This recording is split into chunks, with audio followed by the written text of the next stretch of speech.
Good evening, everybody. While the room is filling up, let's come to order, please. And if you could please join me in a salute to the flag.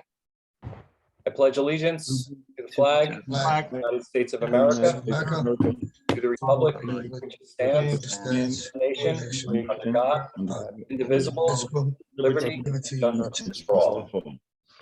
All right, thank you, everybody. Matt, are you flying solo here, or do we have Cameron?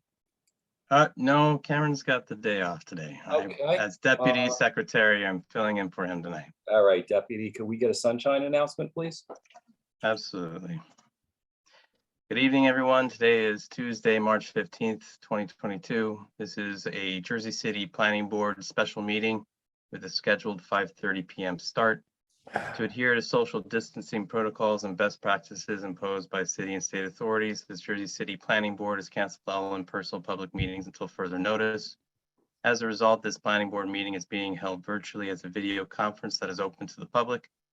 In accordance with the Open Public Meetings Act, the notice of this meeting has been given to the editor of the Jersey Journal, the editor of the Jersey City Reporter, and the editor of El Especialito, and posted with the city clerk on March 11th, 2022. This meeting was also posted on the Jersey City Division of City Planning webpage, and all distribution materials made available to the board were published and available to the public on the Jersey City Open Data Portal. Okay, thanks, Matt. Could we have a roll call, please? Absolutely. Vice Chairman Dr. Gonzalez. Here. Commissioner Torres. Here. Commissioner Lipsky. Here.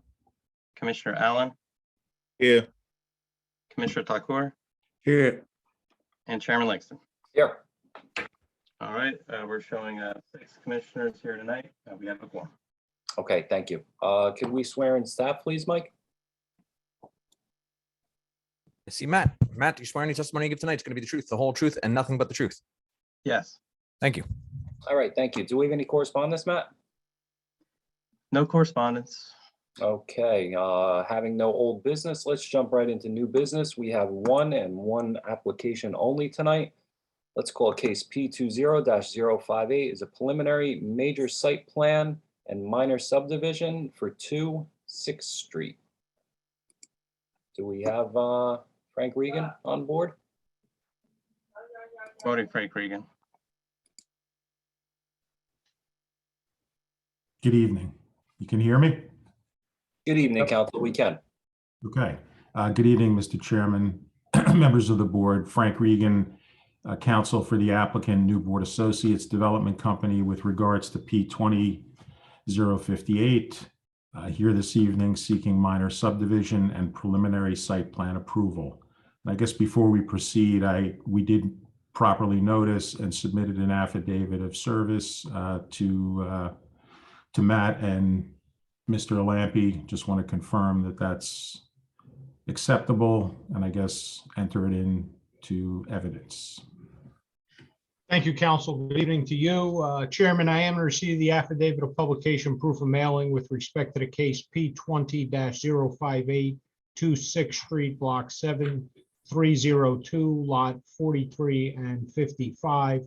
I've had the opportunity to review it before the Zoom went live this evening. All does appear to be in order. We can mark it as A1 for purposes of the record. Thank you, Council. Thank you. I'll proceed, Mr. Chairman.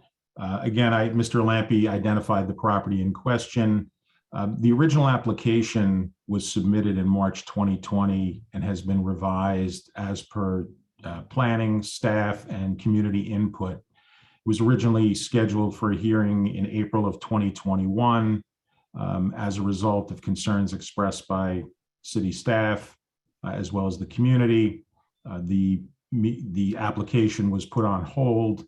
And in April 2021, we met with members of the community and have communicated with them by email, primarily the community in projects located south of the site, including Mandalay, Portofino, A Condo, and Crystal Point.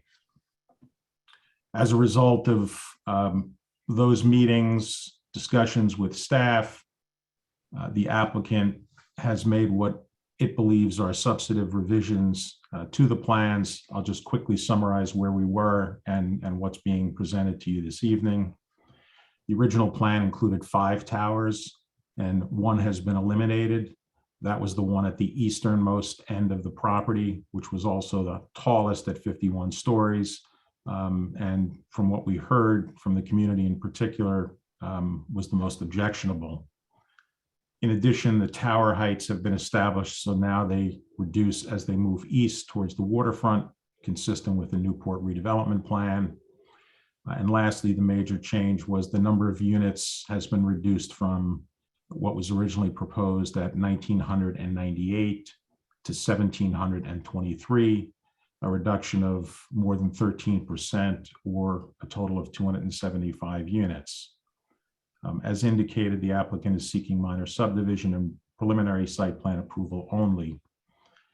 The site presents a unique situation in the sense that it actually is split between 2 redevelopment areas and subject to the requirements of 2 redevelopment plans, Newport and Harsimus Cove Station. As a result, it was challenging to the applicant and its professionals to come up with a plan. But the revised plan has been designed to be as of right and fully compliant with the requirements of the applicable redevelopment plans. The application includes the extension of the waterfront walkway, and I heard that this may be the last major connection for the walkway in Jersey City, as well as open space on property that has never been open to the public before. So the applicant sees that as a real benefit to the community. Pier 6 is the name of the project for marketing purposes only. Property is actually not a pier, but upland, and you'll hear more about that from our civil engineer. The existing heliport, which is at the eastern end of the property, is proposed to remain, and no improvements are proposed at this time. I have 4 professionals that will be providing testimony this evening: civil engineer, architect, traffic, and planner. And I'd like to go to our civil engineer, Sony David, from Langen Engineering. Hi, Sony. I'll swear you in. Thank you. You swear the testimony you're about to give is going to be the truth, the whole truth, and nothing but the truth? I do. And for the record, could you state and spell your name, please? Sure. My first name is Sony. My last name is David. Last name spelled D-A-V-I-D. Mr. David, good evening. We've qualified you in the past. Your license is current tonight? That's correct. Okay, thank you. You're qualified. So, Tony. Mr. Lee, just ask before we get into the actual testimony, and so that I don't interrupt the presentation, anything that hasn't been submitted, if we have slides and things of that nature, I just ask that they be identified, called out, and we can mark them accordingly. We've marked the notices as A1, so we'll continue with A2 and so on. I have no issue with however you and your professionals want to mark them, but I just ask that they call them out as they introduce them and mark them so that we don't trip over each other. Okay, that's good. I think at this time, we probably have Sony's presentation package, and then we'll have one from the architect. There may be other exhibits that ultimately are presented, but we can mark those as we go through. But Sony, before you share your screen and we mark that, identify and mark that exhibit, I did want to just have you confirm that you've been involved in the preparation of the plans that are going to be presented this evening, i.e. the site plans and the subdivision plan. Is that correct? Yes, that's both the original as well as the revised that you're going to be presenting this evening. Yes, that's correct. So you can proceed with your presentation. And I guess Great. what we'll do is it's all one slide presentation, correct, Sony? Yes, that is correct. So we'll identify that as A2, and I'll have him describe what it is, Mr. Lampy. Thank you, Mr. Regan. Great, thank you all. So as Franken mentioned, this is basically one presentation deck. It consists of 9 slides, some of which have been submitted as part of the site application package, and others that we've created for the purpose of this presentation. Let me know if you could see my screen. Does it have a date on it? Sony, or it's the multiple dates on the different exhibits? It's multiple dates on multiple different exhibits. I can identify each one as we go through it if that helps. And we can provide a copy of this to Matt at the conclusion of the hearing. Great, thank you. Great, thanks. So I'll be referring to this plan, which is titled Drawing VA 101 Aerial Map to describe the existing conditions. Just for everyone's benefit, I'll be referring to north, which is the top of the sheet for all of the sheets in this presentation. The project site is bound by Hudson River to the north, east, and to the south, an existing multi-story office building to the west. The existing site currently is occupied by the remains of a concrete slab at the center of the site. There are several large piles of concrete, rocks, and construction materials located throughout the site. A portion of the south side of the site is currently being used as a staging and temporary landscape planting area. And on the northeastern corner of the site, there's an existing helipad. The perimeter of the site consists of both hard and soft edges, including a metal sheet pile wall along the northern edge of the property, a rock shoreline edge along the east, and a combination of concrete bulkhead and rock shoreline along the southern edge of the property. In terms of site topography, it's relatively flat with existing surface elevations from elevation 4 along the eastern portion of the property and rising up to elevation 9 as it gets towards the western end of the property. The entire site is located within the 100-year floodplain, which is at elevation 13.1.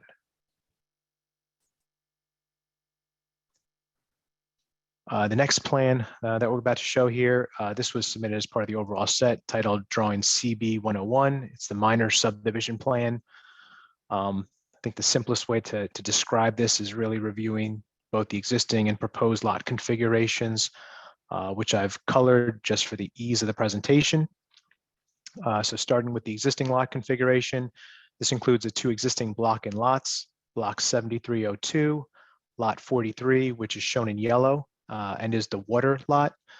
And there's also block 7302, lot 55, which is shown in blue and is largely the project site. So the second inset below here is the proposed lot configuration, showing the subdivision of the 2 existing lots into 4 proposed lots.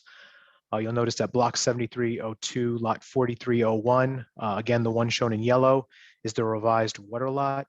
And the 3 new lots which are created is block 7302, lot 55.01. That's shown in light blue. Then you have lot 5502, which is shown in green, and lot 5503, which is shown in orange. And one other point to note is that there is an access easement along the southern side of the lots, 5501, 5502, and 5503, which will provide access to all the lots from the 6th Street extension.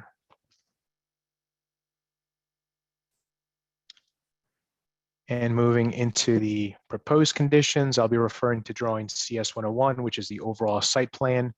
Again, part of the submission set, and I've added a little bit of color here just to define the project area and review the zoning for everyone before we describe the actual site improvements. So the proposed site improvements as part of this application are located on block 7302, proposed lot 5501, which you'll notice is on the left side of this plan right here, and proposed lot 5502, which is on the right side over here, both of which total 8.68 acres. You'll notice that the northern portion of the site, which is shown in orange, is located in the Newport redevelopment zone, and with basically a separation along generally the center of the property. And the southern half of the site, shown in green, is located within the Harsimus Cove Station redevelopment zone.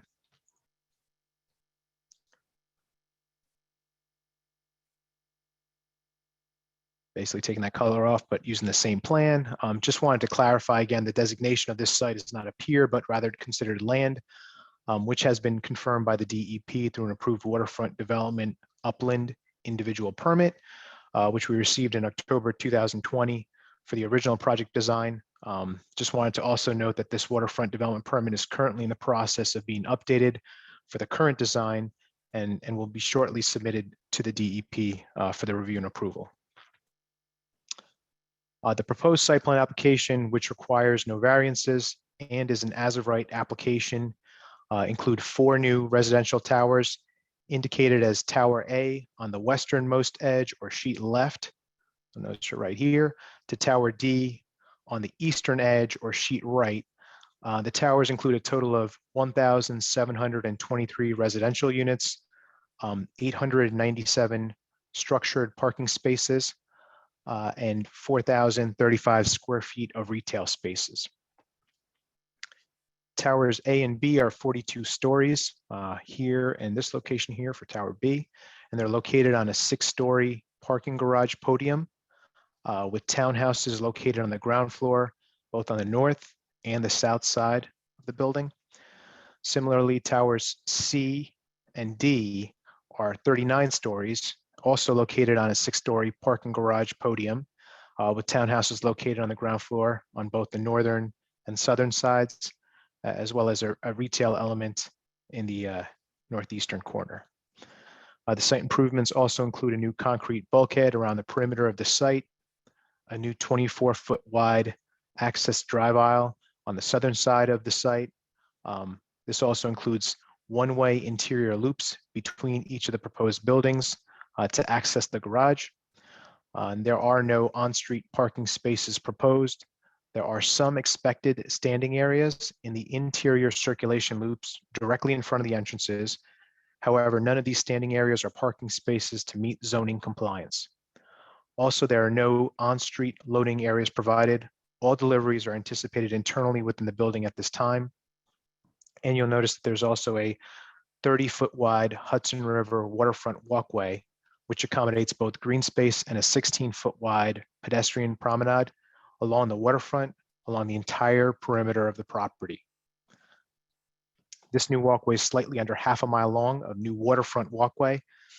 And in addition, there are also new lighting throughout, as well as significant landscape improvements as shown in the plan, which include considerable landscaping at grade, as well as green roofs on top of both podiums.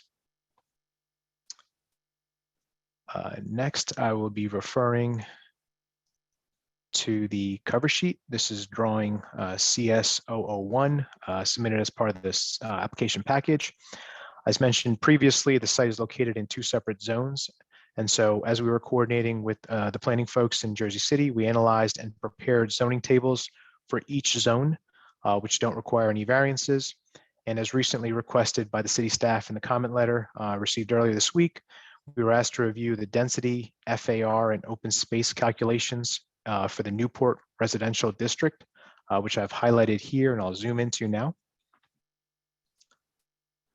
So starting with the maximum residential density within the Newport redevelopment plan, basically it indicates the maximum residential density within this district shall not exceed 200 units per acre of developable area. Individual development projects may exceed this limit provided the overall density limit for the entire district is not exceeded. What we've done is provided a table here. It indicates the proposed residential units within the specific lot that's in this specific zone, which corresponds to the portion of the lot in this specific zone. So you'll notice that it indicates 5501. The portion of the lot within this zone is 2.02 acres. And the portion of the residential units within this specific zone in this lot is 581 units. That equates to the density provided in the table here.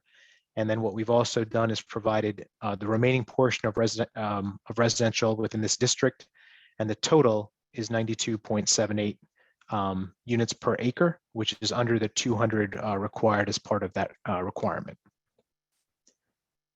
Similarly, for the FAR, the Newport redevelopment plan allows a maximum residential floor area ratio of 10.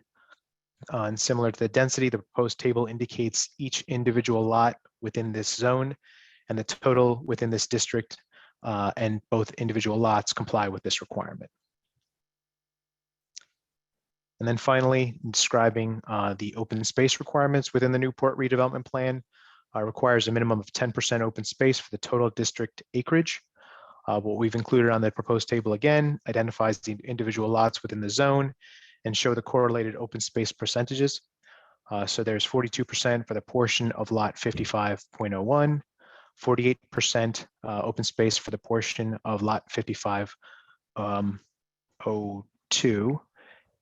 I'm sorry. We have 42 for lot 5501. We have 48 for lot 5502. And then again, we've provided the total portion within the remaining residential district and the total for this entirety in the district. And that's a 41%, which we significantly comply with this requirement of 10%.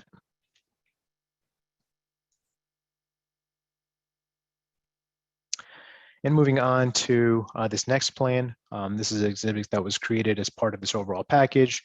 It's titled Drawing CS-201 Open Space Plan. Indicates the different open spaces provided on the plan. Generally speaking, the Hudson River Waterfront Walkway is shown in blue along the perimeter of the entire development site. The sidewalks are shown in yellow and the landscaped areas are shown in green. I just wanted to note here that public access to the waterfront is available 24/7 through the Hudson River Waterfront Walkway, which is 30 foot wide and approximately 2,400 linear feet of new walkway, again, nearly half a mile long around the perimeter of the project site. The areas beyond the 30-foot wide Hudson River Waterfront Walkway are considered private streets and walkways, all of which are accessible to the public unless some operations or other reason requires access control at times.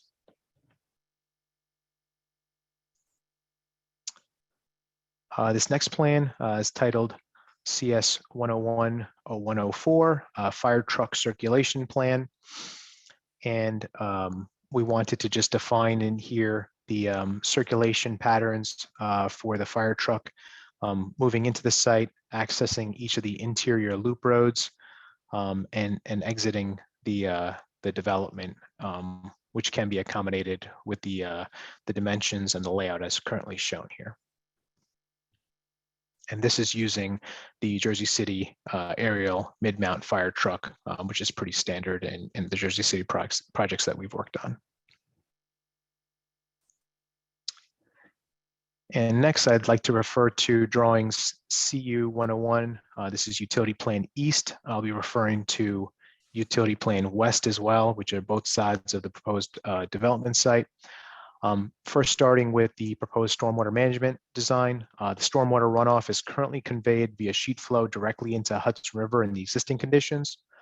The proposed development is considered a major development from a stormwater management perspective due to the fact that the project disturbs over 1 acre of land. This also, in the proposed conditions, slightly increases the impervious coverage from the existing conditions.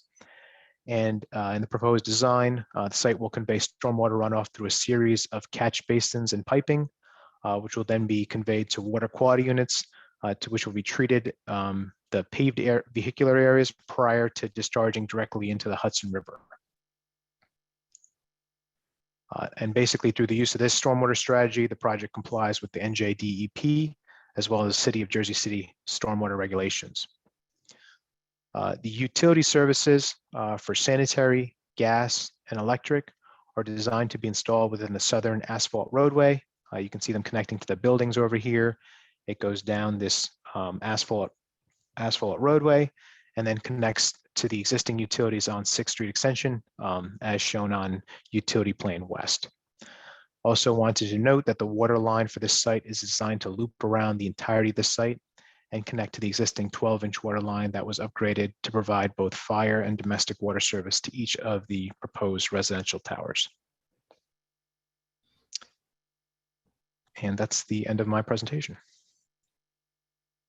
Sony, you did receive a copy and have reviewed, and you did refer to, I guess, the planning staff memo, but you also received a copy of the engineering review memo dated March 11th, 2022. That is correct. And it's your understanding that the applicant is agreeable to the majority of the comments in the engineering report, other than, I guess it's item number 3, and I was hoping you could address that. Yes, that's correct. I will go back to the aerial map. So item number 3 was requesting to have a sidewalk on the northern side of the adjacent western property. Which This- property this- is not part of this application, correct? That's correct. So this property to the west is not part of the application. And I think the intent of what the comment referred to was really to provide access to the PATH station, which is to the north, and provide public access to other portions of the public access, which is the south. And so really, that would be done if you're part of this development, you'd be using that Hudson River waterfront walkway to really access it through that walkway. And that's really the shortest distance that would provide a pedestrian access to the PATH station, which is provided based on the proposed design. And then if you're going towards the south, again, you would use that southern waterfront walkway tying into the existing sidewalk that's already located on the southern side of the 6th Street extension to provide access to that public point. All right, council, anything else from Mr. David? Council, you're muted. Sorry about that. I believe that you addressed, there were a couple of comments in the planning report with regards to on-street parking, which you addressed in your testimony and loading, but there was a mention of mountable islands, and I was wondering if you could just quickly address that. Sure. So mountable islands were originally in the design. And what we've done, and you can see here in the overall site plan, is that basically there's just a change in pavement grade here, but there are no more mountable islands as part of the design now. Thank you. I have nothing further of Mr. David, Mr. Okay, Chairman. thank you, council. Yeah, I do have a couple questions real quick. Actually, first one is for Matt. Matt, is a helipad a permitted use on that site? So the helipad is located in the northeast corner of this larger site Yes. where someone's circling right now. And that's in the Newport redevelopment plan, which does list helipads as a permitted use.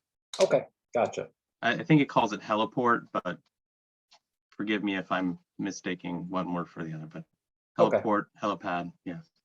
All right, thank you. Mr. David, I maybe I missed it. I apologize if I did. The southern corner of lot 5503, 55.03. Why has that been removed from the existing helipad and changed over to 43.01?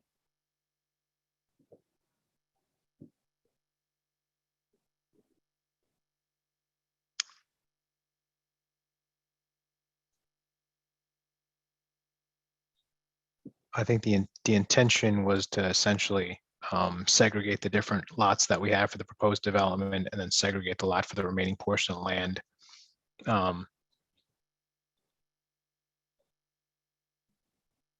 But that's being put into lot 43.01, correct? It is, that is correct, yes. Okay, so there's going to be no future improvement on that lot, being that it's part of the water now? That's still piece of the land that could be improved. It would just, any improvements would be part of 4301 versus any of the other subsequent lots. Matt, how does planning feel about that? Should that be a separate lot unto itself? Mr. David, could you go to page 2 of this deck? Yeah, Because I think sure that's the thing. subdivision plan, and that might be beneficial to look at. Correct. And maybe the colorized one Sure. might be easiest, just for reference. So yeah, so if you can envision it, what you're asking, Chairman, if I believe, is you're asking why are they putting a portion of that upland area into lot 4301, which is mostly water. Yes. The lot line on the north end of that segment, or I guess it's easier to talk about 55.03, aligns with the 2 different redevelopment plans if I'm not mistaken. And the Harsimus Cove Station redevelopment plan does not permit helipads. If I might, Mr. Chairman, that is the reason why the line was drawn where it was drawn. If you'll amuse me for a second, let's see, I love to do this. So this area right here. So that's part of the Newport redevelopment plan? No, that's part of the Harsimus Cove Station. Okay. I don't know, is there a slide in this deck that shows that line a little bit better? See if it's on here. Hold on. So this is the separation line between really the two redevelopment zones. So the Newport redevelopment zone is here, and then Harsimus Cove Station is here. So that's the differentiating line between the And two you can areas. see the helipad ghosted there on that lot they're showing. No, I understand where the helipad is. I'm curious about the part to the south where your cursor is right now. Why isn't that just becoming a separate lot?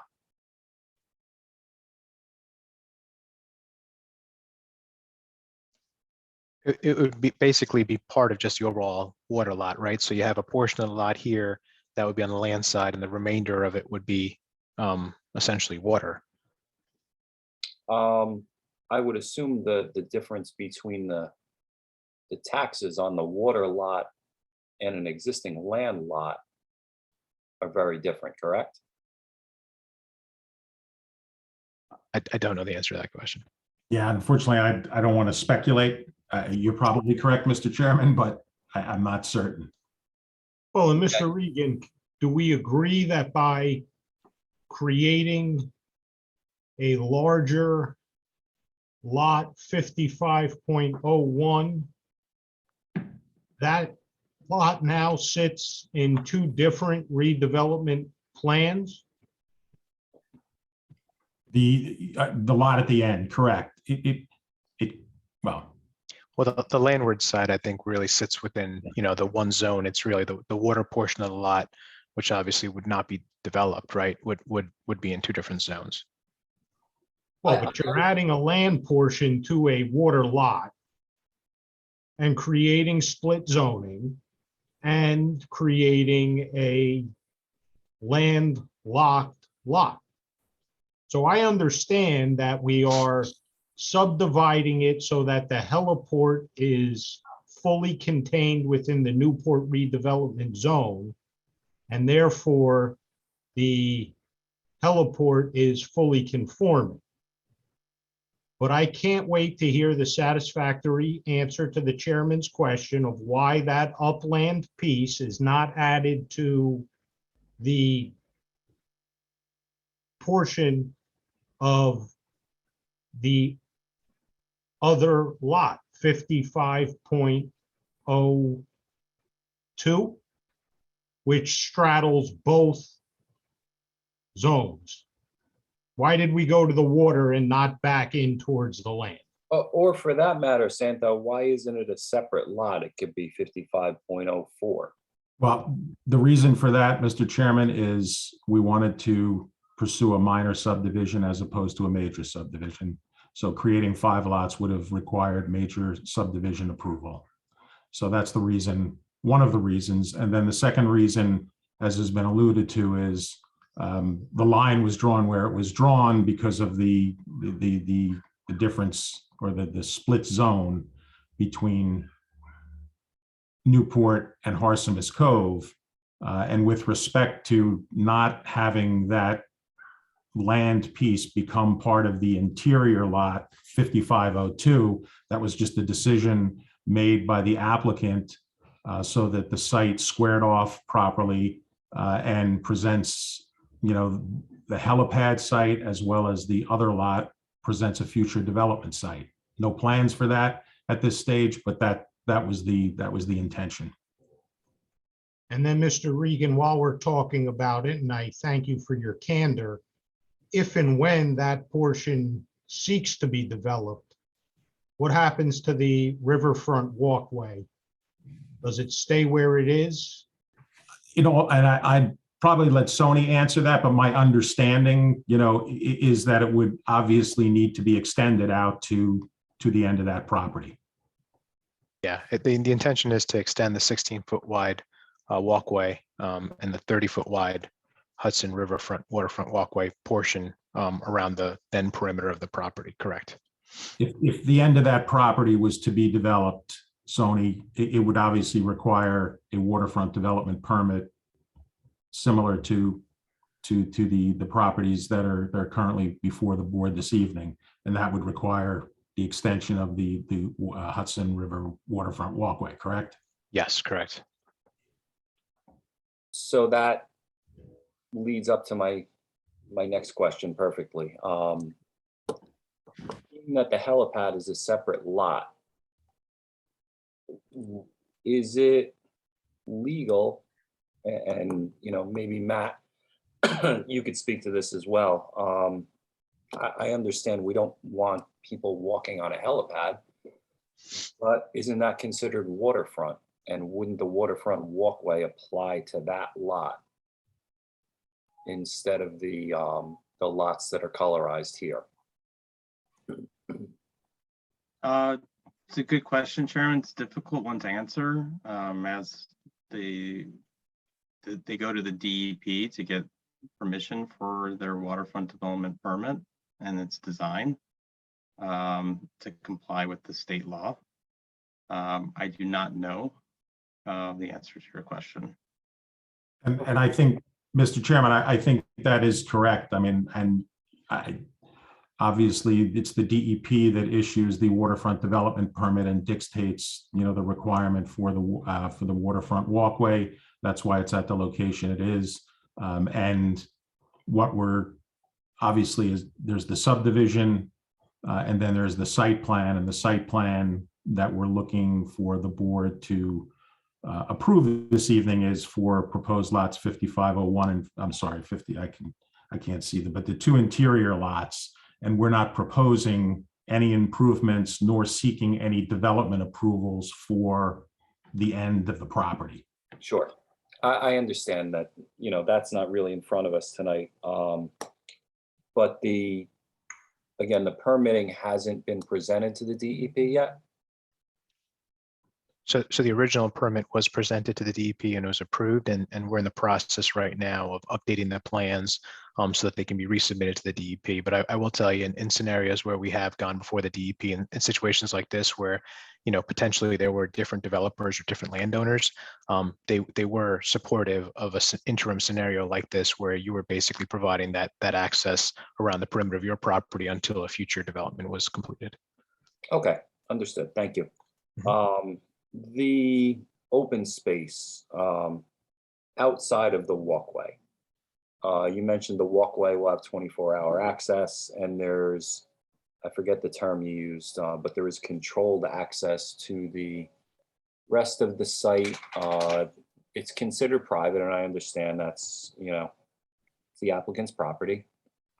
But the actual green space on the end of that pier, is that open to the public as well? Or is it only the waterfront walkway? As part of this application, it would be essentially the waterfront walkway, where you'd basically have access around the perimeter of the property where the improvements are, and that's really at this point where areas are undeveloped or aren't really safe to walk on. I think this would probably be the most appropriate access having around the area that's developed. The portion I'm really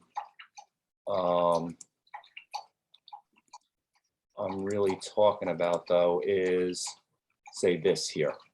So that's all green space. That would be open to the public, Mr. Chairman. Okay, That's Correct. Yes. Okay, understood. And Would then be- also, It would be accessible to the public. and these up top as well? Correct. Okay, gotcha.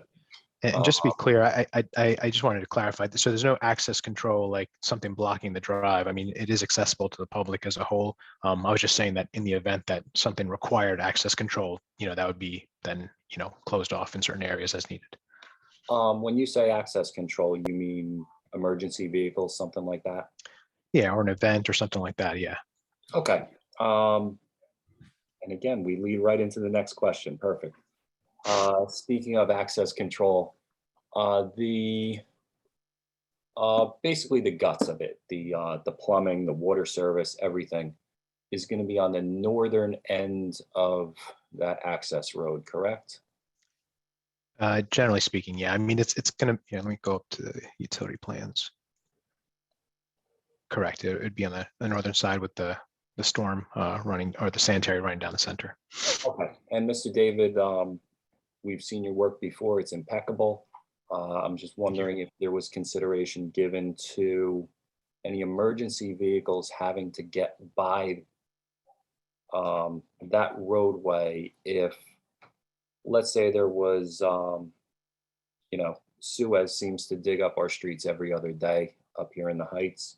Let's say there was some kind of construction or repair going on in that street. Is there room to get a fire truck down to the end of the lot if there is some kind of, issue on that street at the time? Being that there's, it's one way in, one way out.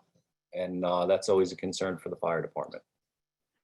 Yeah, so we have provided a 24-foot access aisle here, and so if they did use a trench box in order to do the work that they did, and even just the way that this will be built structurally, it's going to be on a platform, and I think accessibility will be different than typical construction on the landward side. But I would envision that they would have the ability to access the southern half of this roadway if they wanted to do it. Although they would have to do it carefully, I think, in order to accommodate that kind of access.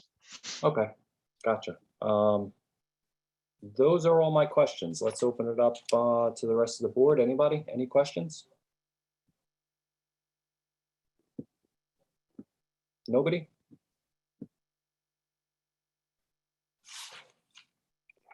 Okay, thank you, Mr. David. We appreciate it. Thank you. We'll go to our next witness, Harry Park, from Architectonica. Harry, if you can get sworn. Hi, Harry. How you doing? Mm, Great. I just want to swear you in. If you can raise your right hand. Do you swear the testimony you're about to give is going to be the truth, the whole truth, and nothing but the truth? yes. And for the record, could you state and spell your name, please? Harry Park, HARYPARK. Thank you. Harry, for the benefit of the board, can you give your professional educational background and prior testimony before boards?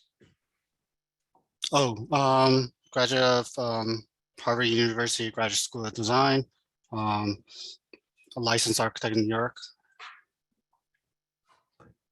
Mr. Park, are you licensed in New Jersey? Oh, no. Okay, are you going to be presenting this application, or are you? Well, we're offering him as an expert in architecture. His partner did sign and seal the plans, and he's licensed in New Jersey. And Mr. Park was involved, and you can confirm this for me, Mr. Park, that you were involved in the preparation of these plans? Correct. Okay, and if we could, just for the record, let's get the licensed architect from New Jersey's name that Mr. Park worked under. Christopher J. Short, and he signed and sealed the drawings. Okay. Okay, thank you, Mr. Park. You're qualified then. Thank you, Mr. Chairman. Mr. Park, well, we already went over. You already confirmed that you were involved in the preparation of the plans. If you can proceed with your presentation, I know you have slide screen. We'll mark this as A3. This consists of how many slides? 12 slides. Are they of varying, and they're of varying dates, right? Correct. Okay. It's based on the submission that we did. Okay, thank you. You can proceed. Okay. 26th Street is a residential development proposed on the waterfront that presents an opportunity to extend the Jersey City urban fabric east, overlooking the Hudson River, by wrapping the Hudson River waterfront walkway around the site while creating new and publicly accessible open space along its perimeter. The project activates approximately 8.5 acres of unused land on the Hudson River waterfront and consists of 1,723 residential units with parking for 897 vehicles and supporting residential amenity spaces.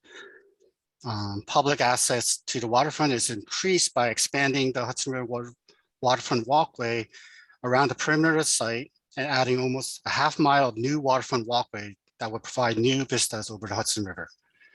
For reference, this distance is equivalent to walking along Newark Avenue from Grove Street Station up to 3rd Street in Jersey City. Currently, the existing walkway cuts through behind the site. By expanding the walkway east, we create new public views and experiences that differ from this existing north-south configuration. Approximately 36% of the site will be open space area that includes the Hudson River waterfront walkway and landscape areas through and along the perimeter of the site. The previous application had 5 towers. We have since reduced that to 4 towers. And the shape and the location of the towers on the site plan were changed to create less encumbered views between and around buildings. From the previous staggered configuration, the 2 central towers were pushed north, and this created more visual separation between the 2 end towers, more separation from the existing office building and Tower B, and vice versa, Tower C and between the water. This helps create less wall and elevation and results in more space between buildings. Additionally, the heights of the towers are adjusted to step down from the city to the river, suggesting a compositional hierarchy favoring lighter massing towards each side of the development and creating an interesting profile and elevation. Towers A, B, as mentioned before, is 42 stories, and towers C and D are 39 stories.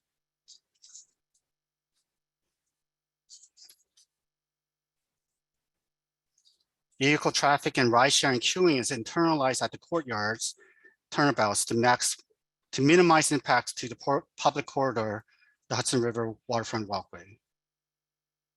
Lobby entrance front on these courtyards would prioritize the public experience of the Hudson River waterfront walkway, so you do not have 2 competing programs.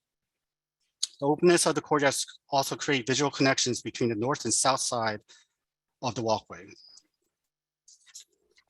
It was important for us to ensure the pedestrian experience along the perimeter of the site was a pleasant one. So ground floor townhouses and residential lining units were located along the podium perimeter to conceal the parking garages within. And this activated a podium facade that is more pedestrian in scale and character. This is the typical ground floor plan of the west podium. Parking garage entrances are off from the internal courtyard turnabouts here and here. Each podium has a shared loading dock between the 2 towers, and the loading docks access off the main access road here on the south. Each tower will have its separate trash and recycling areas here and here, and with internal routing to the loading dock for collection. Similarly, there's the ground floor for the east podium. We have the parking garage access here. Actually, and this one is over here because we have at the ground floor of the east podium, we have the retail space that overlooks the open space here. Similarly, the loading dock is off the main access here with separate trash recycling areas that's routed to the loading dock for collection.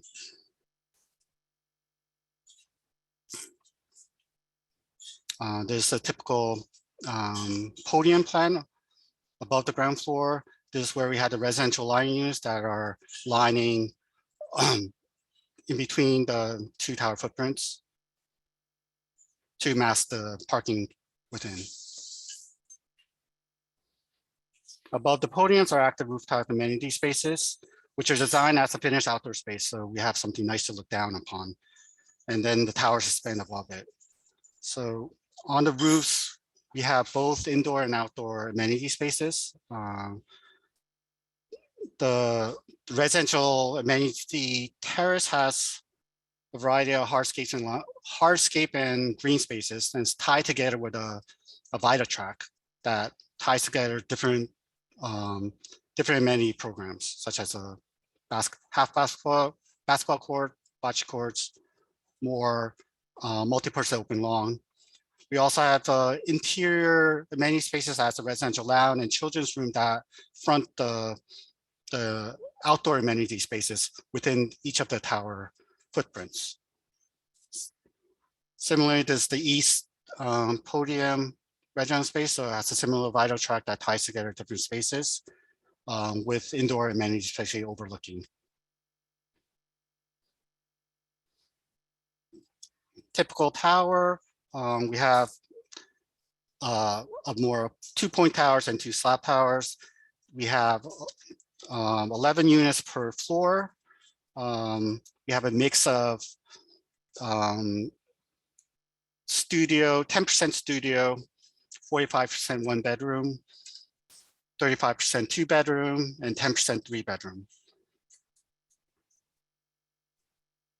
Finally, for the building elevation, the goal was to have some contextual relationship between the towers, and we explored design gestures to create depth and shadow on the elevation that allow for interesting movement on the facade to avoid flattened boring compositions. So you can see we tried to create some within the reveals and relationship between the buildings. You have the tower heights kind of stepping down towards the water. This is the south elevation, Hudson River on the right. We also extended the building facade up to conceal the rooftop mechanical equipment.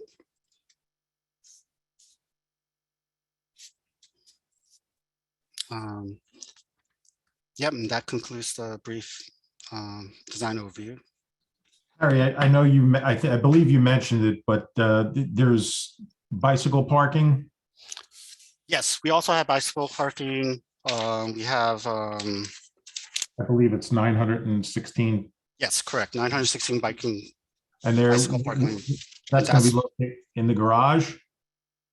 In the garages, will that be located? Correct. So we have the parking and we have separate dedicated bike parking within the garage on the ground floor. Okay. I have nothing further from Mr. Park, Mr. Chairman.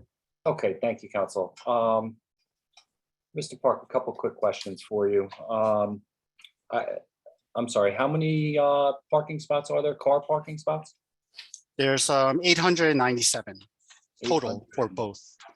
97, and what percentage is that of the overall unit count? We're using a 0.5 ratio for per unit. Okay. So it's slightly above that. And what is the unit mix of the project? So we have 10% for studios, 45% for 1-bedrooms, 35% for 2-bedrooms, and 10% 3-bedrooms. Okay.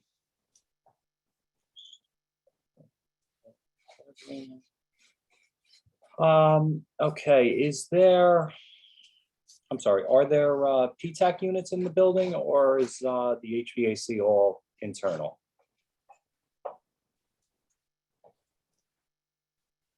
We haven't addressed the mechanical system per se yet, but we're not showing any punctures on the facade currently. Okay, so this is just a preliminary site plan. We're not going to hold you to that kind of demand tonight, but we'll have that conversation in the future, I guess. We'll keep that in mind, Mr. Chairman. I appreciate that. Nothing ruins a facade more than PTAC units to me. Is there a fence along the eastern edge of that waterfront walkway? Fence between, when I say fence, I mean between the waterfront walkway and the green landscape space to the west of that walkway. It may be best for Mr. David to address that, I think, Mr. Chairman, if that's okay. I'm sorry, sure. No, it's okay. Sony, are you there? Yeah, can you ask that question again? along the waterfront walkway on the eastern edge of the property, is there a fence in between the walkway and that green space there? Yeah, exactly. No, there's not. It's open. Okay, great. Those are my questions for the architect. That was it. Anybody else, any questions? Mr. David, can you just confirm that that is true for the entire length of the walkway, or is there a fence at any portion? No, that's true. There's no fence separating the walkway from the green areas along the entire perimeter. Thank you. I apologize, Mr. David, while you're up, maybe this is a question for you. Sure. There's no street parking on site whatsoever, correct? Every parking spot is internal to the buildings? That is correct. Okay, thank you. All right, anybody else, any questions? I do have a question for Mr. David. Going back to what the chairman was talking earlier, and I have a question for the architect. Mr. David, this is Commissioner Torres. Going back to the entrance to the lower lot where the heliport is, off of the walk area. There's like a fence there and like a passage. Is that a flat surface walking all the way to where the heliport is, or is that a rough? Is there any kind of, yeah, right in that area where your cursor is, right there? That is just to go into that piece of property and go to the heliport. That's what that's for.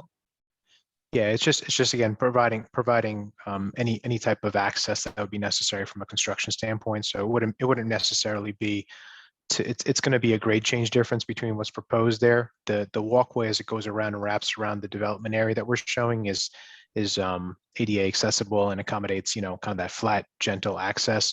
The transition between where the gate is though and that adjacent property will be sloping down into a lower area, lower level. The elevations in that area are a bit lower than what the site will be at. It seems that way. Would there be any plans to put another one up on the northern section of that property? I mean, the southern section of that property? To be closer to the heliport, or is that just going to stay like that?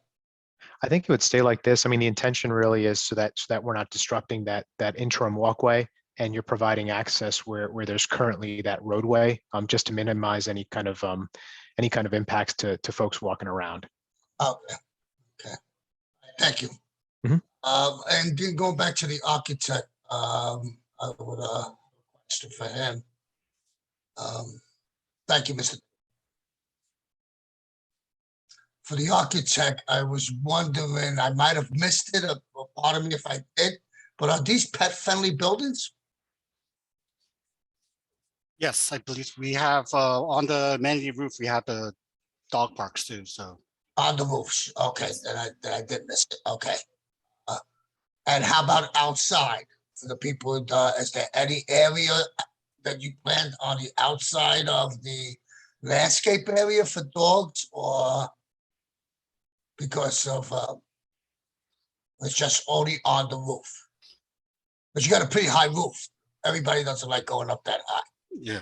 We currently have the dedicated space on the podium roofs, but we can look into that as we develop further. Okay, that's all I have then, thank you. All right, thanks, Eddie. I just Anybody else? have one question for Mr. Park, and this diagram shows it. So the two southern towers, which are the square towers or point towers, as we referred to them. Yes. Those are the split zoned portions of these taller elements, and I'm not sure if it was put on the record, but you've looked at how that affects those towers, and you're complying with setbacks. For the zoning with the split zoning. Correct. And I guess I'll do it more pointedly, but the minimum, the yard factor that's in the Harsoness Cove Station redevelopment plan. Yes, that's covered in the zoning portion. And it complies, correct, It Harry? complies, yes. And Matt, I'll also mention that in our zoning analysis, as we split both tables up, we did comply with all the requirements on both sides, looking at that specifically. Mr. Regan, I might have missed it, or maybe I don't understand it. Is there vehicular access to the heliport? I've never used a heliport, so I wouldn't know. I think Mr. David pointed out the access point down here. I think the intention would be that if someone was going to use the heliport, they would actually walk to it. So there wouldn't be vehicular access to it. So you'd come in a car to that point and then walk to the heliport, I guess? Correct. That's my understanding. That's correct. So there's no parking on that, that unnamed lot, I should say? Correct. No, there are no improvements on that lot. No, Okay. yeah.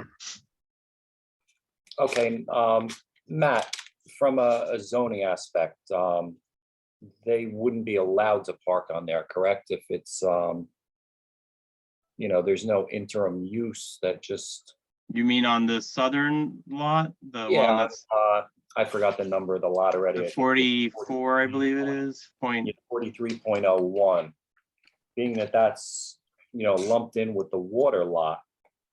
Yeah, I'd have to look at it, but if memory serves me, that's in the Harson's Cove redevelopment plan.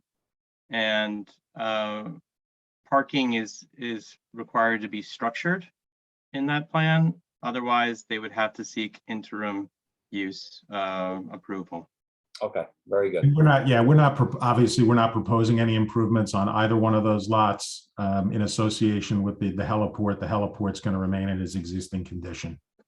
Okay, gotcha. All right, anybody else? Any questions for Mr. Park? I have two. Sure, go ahead, Jeffrey. I had three. Santos stole my first one, so the next question, only because I have no idea how, you know, helicopters and heliports work. Who controls the traffic in and out to the heliport, and is it a 24-hour a day thing? I mean, the heliport obviously is not, it's a fair question. I'm not arguing the point. I mean, the heliport's not, it's an existing facility that is going to remain. We're not proposing any improvements to it. It's licensed by the New Jersey Department of Transportation, and it's managed by the property owner. I can't speak to the usage of it and how the operations take place, because quite frankly, it's not part of what we're proposing this evening. It exists, and you know, and it's licensed appropriately. Yeah, Jeffrey, I know it's hard to not look at that heliport, but that's technically not in front of us tonight. Okay. Just subdivision of that lot is in front of us. Yeah, no, I was only asking because Commissioner Torres had a point about the dog run.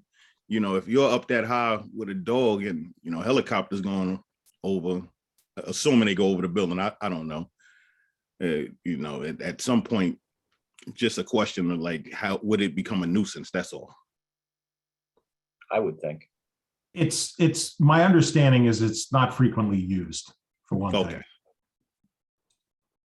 What else you have, Jeffrey? I thought you had a couple. No, I asked both of them. Two questions was who controls the traffic, and is it a 24-hour day operation? Okay, gotcha. That's it. Thank you. All right, anybody else? Any questions? Okay, thank you, Mr. Park. We appreciate your time. Thank you. We'll go to our traffic consultant, Alan Lothian. Hopefully he's in. I don't know if he was. If you can let him in, Matt, thank you.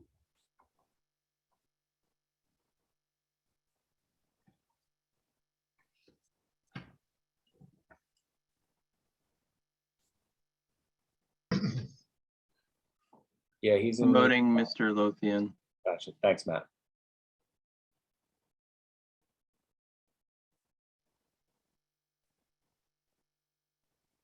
Hi, Alan. Let me just swear you in, all right? Yep, no problem. Do you swear the testimony you give tonight is going to be the truth, the whole truth, and nothing but the truth? I do. And for the record, could you state and spell your name, please? Alan Lothian, AlanLothian. Thank you. Mr. Lothian, I believe you presented to us before, correct? I have, yes, Your license is current tonight? it is. Okay, thank you. You're qualified. Great, thank you. Thank you, Mr. Chairman. Mr. Lothian, you're familiar with and were involved in the preparation of the traffic impact study prepared in March 2020, as well as the traffic statements submitted or dated 10/29/21 that were prepared by your firm, and you're familiar Correct. with Yes. those. If you could proceed with your testimony. Okay, and I'll try to be short and sweet. I'm here to talk about this project that's definitely geared to take advantage of the multimodal environment fostered by Jersey City, especially in this area of the city.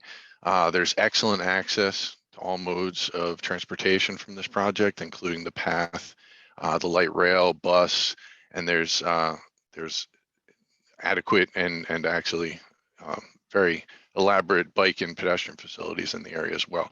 So it makes for a nice environment. And that's important because in this area, the census data tells us that about 81% of the people do not drive. But even with all of those opportunities, there will be people that drive. And we did, as Mr. Regan pointed out, we did prepare a traffic impact study. We concluded in that, we conducted that study in 2020, March of 2020, as Mr. Regan identified. We used counts from October 2019, before anyone really heard of COVID. And, that was representative of the, pre-COVID operations of the city. We all know that since that time, a lot's changed. Things are still different. We don't know what the new normal will be moving forward. But what I do know is that, again, the mass transit and multimodal options for this site are definitely a huge positive. So one thing to point out, when we did that study and we took those counts, during that time is when there was that concerted effort by the city to improve the bike and pedestrian movements along Washington Boulevard. The whole corridor was restructured such that one through lane in each direction was essentially removed for vehicular traffic and converted to safer bike path and pedestrian facilities. So it definitely promotes that whole downtown atmosphere and that multimodal usage of the area, but it did come at a slight price with respect to the impact to the operations. The capacity of the passenger vehicles and other vehicles that are in the area went down a bit. So I'm not going to say there's no traffic in the area, but the results of our traffic impact study did identify that, relatively speaking, there was no significant impact along the corridor with respect to the development, which at the time was 1,998 units. And the latest development program that's before you tonight is 275 units less for 1,723. So the conclusions in that study, they remain valid, and they're, if anything, conservative at this point, because the unit count has gone down, the trip projections have gone down, and we stand by with what's in that study, and we've identified that there's no significant impacts along the Washington Boulevard corridor. As Mr. David identified, the site has been designed to promote efficient access and circulation using the 6th Street extension with adequate parking as per the redevelopment plans. And as you heard, we're at a ratio of about 0.52 spaces per unit for a total of 897 spaces, where 862 spaces would have been required. The proposed as of right residential development will have minimum relative impact, as I stated, along the roadway network, And it will take full advantage of that multimodal environment that is completely promoted by the city. That's really all I have, unless you have any questions. Yeah, I have nothing further with Mr. Lothian, Mr. Chairman. Thank you, Mr. Lothian. I don't know if these questions are relevant to Mr. Lothian or not. Just a couple on the parking aspect. Council, correct me if I'm directing these to the wrong person.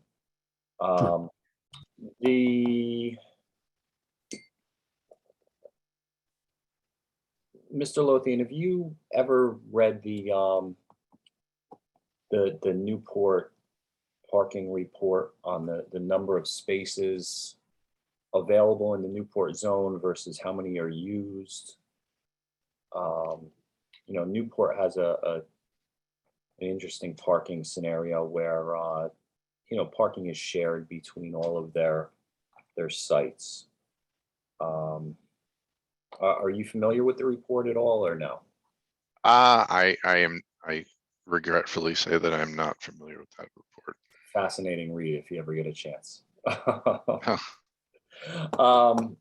So what I'm getting at is, number one, are all the parking spots for the residents of the building? Is there public access to those parking spots? And again, I might be directing this at the wrong party here. Yeah, I might punt to Sony on this one, but I believe that they're for the residents. Yeah, I believe, Mr. Chairman, and Mr. David can chime in if he knows. But I think the intention at this time is that all of the spaces would be dedicated, you know, for use by the residents of the proposed development. Okay, I'm actually fine with that answer, being that this is, you know, the buildings are just a preliminary site plan tonight. It's no final site plan. So this will be in front of us again. I guess that's really it for me for Mr. Lothian. Yeah, I have no other questions for Mr. Lothian. Anybody else? I'll just chime in here. I think it's appropriate just to reiterate one of the points that were put forth in the engineering memo. Number 15, I think brings up the fact that if they come back for final, that they'll obviously we'll look to them to do a new traffic study. And then comment 15 of the engineer's memo specifies what they should include in that scope. Yep, and we agree to that. Okay, thank you, Council. So if there's no other questions for Mr. Lothian, let's move on, please. Thank you. I'll bring up our last witness, Greg Woodruff, professional planner. Hi, Greg, I'll swear you in. Thank you. Do you swear the testimony you're about to give is going to be the truth, the whole truth, and nothing but the truth? I do. And for the record, could you state and spell your name, please? Sure. First name Gregory, G-R-E-G-G-O-R-Y. Last name is Woodruff, W-O-O-D-R-U-F-F. Thank you. Mr. Woodruff, good evening. Thank you. Your license as a professional planner in the state of New Jersey is current tonight? I am. Okay, thank you. You're qualified. Great. Thank you very much. Greg, you're obviously familiar with all aspects of this application, both the original one and the revised one, and I, just going to provide some brief planning testimony. So I'll just let you go ahead and do that if you can. Sure, certainly. Thank you. Good evening, everyone. I am going to provide a little bit of a planning summary, as has been talked about. I'll just reiterate some of the facts that you've heard talked about, and then provide a little bit of a planning summary and a synopsis, I think. So obviously you've heard statistics relative to what the application includes: 1,732 dwelling units, 897 structured parking spaces, a little over 4,000 square feet of commercial retail space, a significant amount of public open space as part of the site layout plan, including the expansion of the Hudson River Waterfront Walkway. So I would say from a planning perspective, the site is unique. We've discussed it, heard descriptions and seen many maps. The site is unique from a planning perspective in that it is split between the two redevelopment zones, which from a planning perspective creates a little bit of a challenge, right? But the interesting thing, I think at the end of the day, the application before you, even though it is split between those two redevelopment zones, those two redevelopment plans, as has been mentioned, is not requesting any deviations or variances from either of those redevelopment plans, which is, I think, unique for a site of this size and having it split like that. I did want to highlight a couple things, a couple items, goals, objectives from each of the redevelopment plans that the project is consistent with, specifically relative to the Newport redevelopment plan. The project is consistent with some of its goals, including that in the analysis, both within the site and the overall context of the residential district, it doesn't exceed the allowable density. Mr. David went through those calculations in a good amount of detail. And importantly, I think while matching that specific density calculation, I think the design you've seen is consistent with the surrounding urban nature of the neighborhood and the area. Also, the project limits the amount of commercial and retail space to less than what is specifically permitted in the redevelopment plan, and there is no commercial office space proposed. That's something that's referenced in the redevelopment plan, but none's proposed here. Mr. David went through the calculation relative to FAR, and clearly the FAR proposed is below that ratio of 10 that's permitted.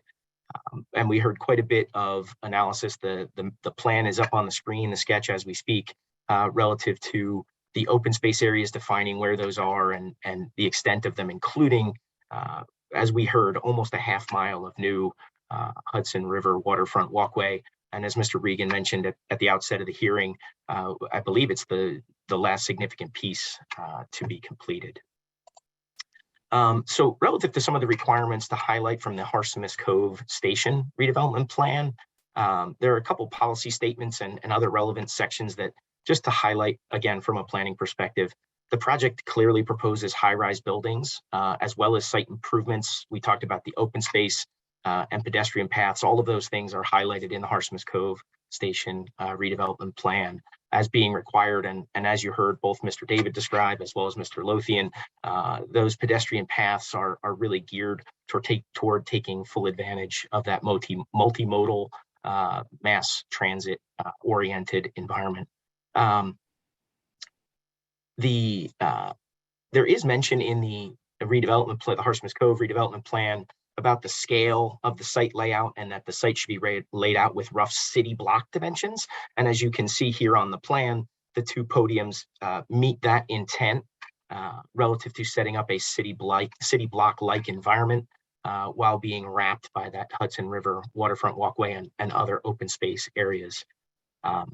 In addition, again, it's important to note the project's design is consistent with bulk requirements within the redevelopment plan, including the open space, as we've talked about, the building height, the intensity, and parking requirements. Again, somewhat complicated to achieve when you have these split zones.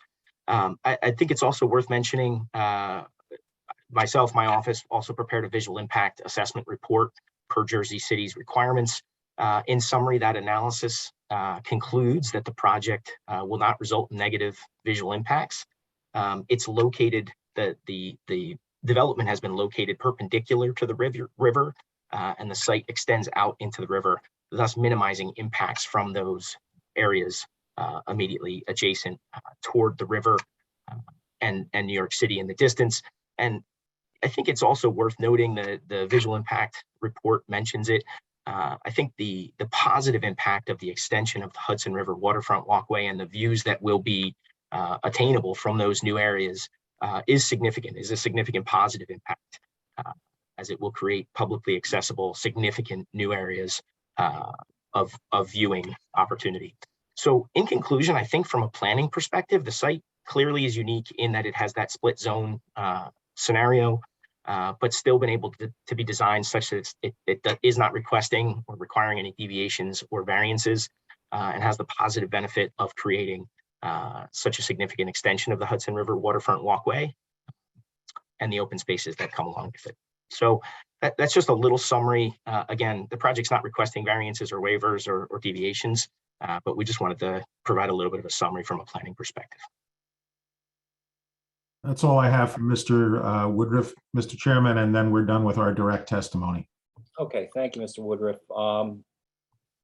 Yeah, for an as-of-right application, that's the most in-depth planning testimony I've ever heard. Thank you, I appreciate that. Anybody, any questions? I have none for Mr. Woodruff.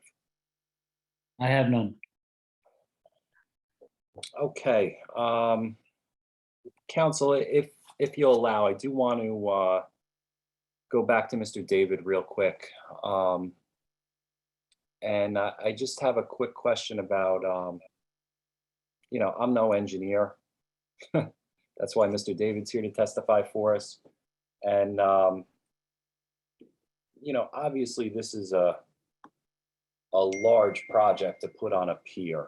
I just want to, you know, make sure that due diligence was done to test the structural integrity of the pier and all that. Mr. David, you there? Yes, correct. I apologize that we keep coming back to you, but Okay. popular guy tonight. Yeah, no worries. I think as part of a project of this scale and size, I mean, you'd want to do a geotech investigation in order to make sure that all of these things are properly structurally supported. I'd imagine that it would have deep foundation systems for design such of this nature when they do get to that, along with a platform and things like that. Okay, so none of those studies were done yet?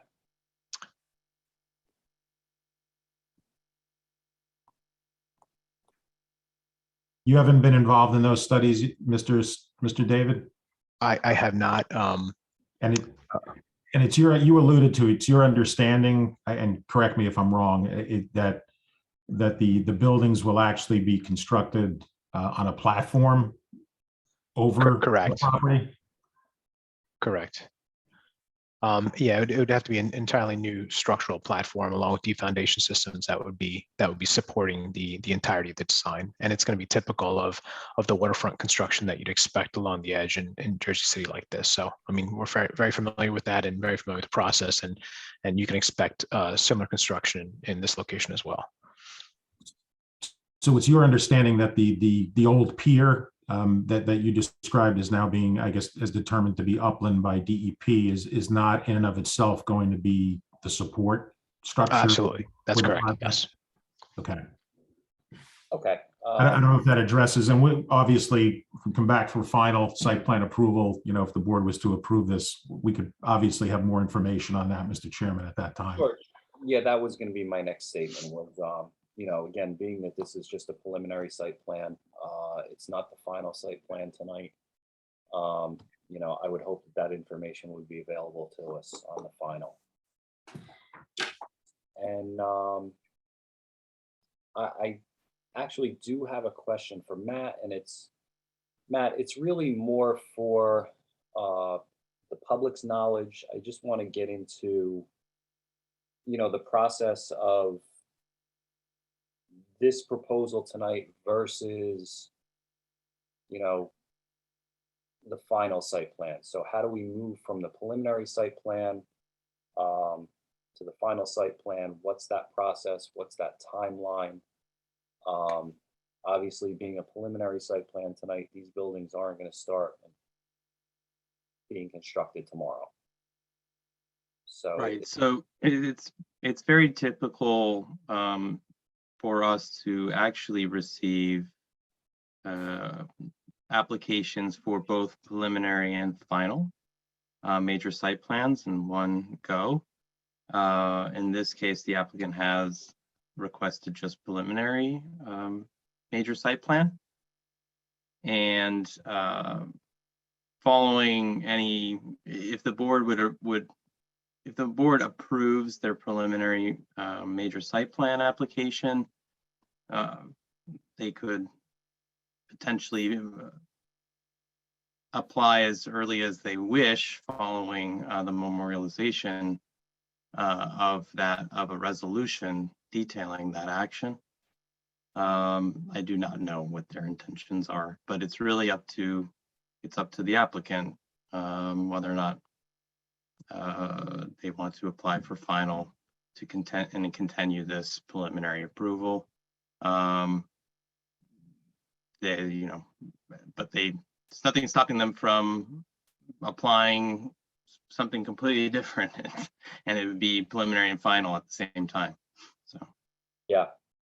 I don't know if you want me to respond at all. and this doesn't give them any sort of entitlements to pull permits, if that was your other question there.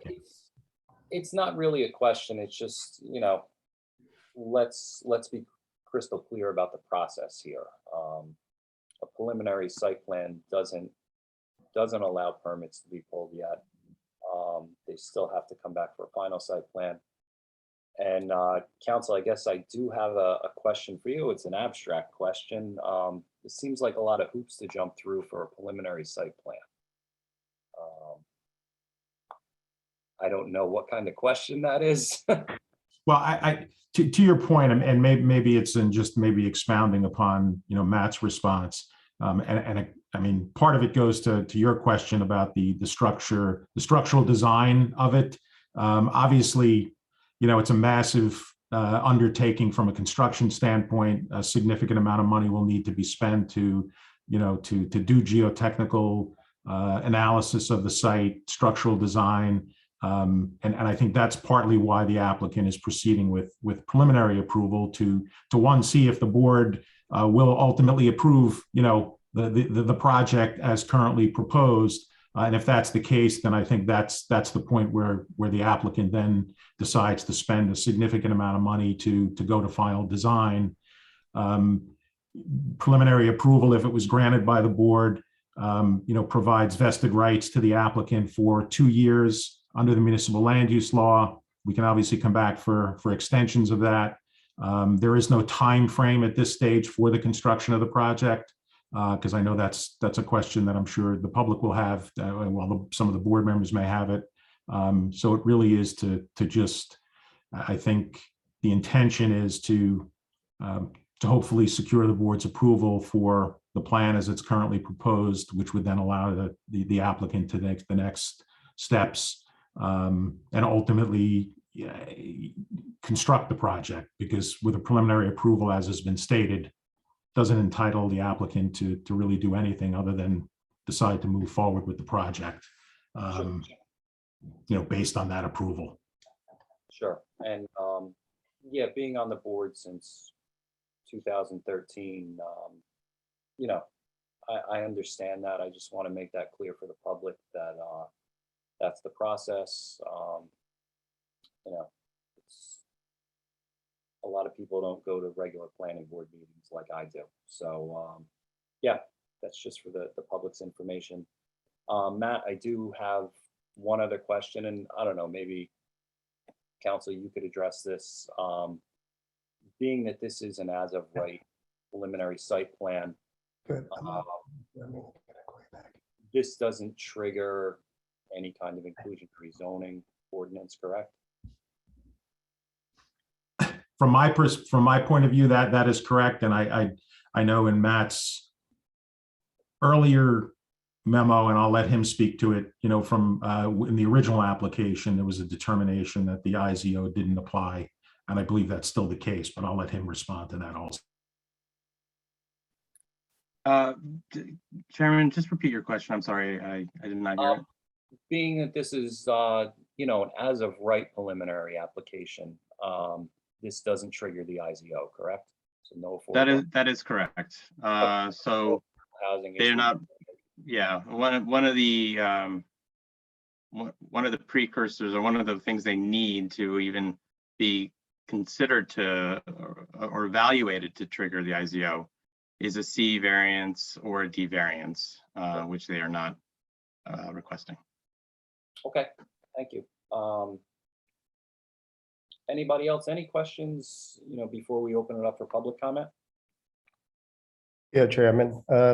This question would be for Matt or Mr. Woodruff. Given the fact that there's just over 1,700 units and about 100 30 or so or studio. The remainder of the bulk are 1 and 2 bedroom, and there's a sizable number of 3 bedroom. That's a lot of space. I mean, so I'm thinking there will be some families moving in, and downtown is clamoring for school space. I don't know. I mean, it seems there's nothing I saw in the application says 10% for commercial, but might the applicant have an appetite to designate some of the space for either private or a public school? Nursery, elementary. I don't believe, Mr. Lipsky, that, I mean, the building is not designed to accommodate any space like that. So I don't believe that the applicant would be considering that. Fair enough. And council, just to be clear, you know, that could be addressed at a final site plan, correct? The retail uses? Retail uses? Yeah, any kind of retail uses that would be proposed, that, you know, that. Yeah, I hope maybe we'd have more information at that point. There is, I guess the application is proposing approximately 4,000 square feet of retail. And I think that's a, I guess it's not, I think it's 10%. yeah, But right, so if you, I mean, right, so 4,000 square feet, I mean, if that's the requirement, is that gonna build a schoolhouse? I get that, but it just seems like for downtown that we see these buildings go up. We just saw a project get shut down on Second Street that had a school included in it, and families coming in, it's an amenity. I mean, we could talk about views and open space, which are nice. At the same time, we have children to educate. understood. I hear you. I understand your point, and at least at this stage, the applicant, you know, is not proposing to include any space, you know, similar to what you're describing, whether it be a school or daycare. Fair enough. Thanks. Thank you. And just on a side note, I don't think that Second Street proposal is dead. Chairman, Go ahead. any Okay. mention about affordable housing? Yeah, we just covered. There's no affordable housing proposed. There's none required. It doesn't trigger the inclusionary zoning ordinance. So there's none proposed. Okay, anybody else before we open it up for public? All good? All good. Mike, do you want to start public and then take a break? I was gonna say, I feel like this is a natural stopping point. If we could take 5 or 10 minutes, 10 minutes. Sure, let's take 10 minutes, everybody. Our court reporter is the hardest working man on this board, and we'll come back at 7:16 just to give him a break for a minute. All right, thank you. 7:16. Thank you. Pausing the recording.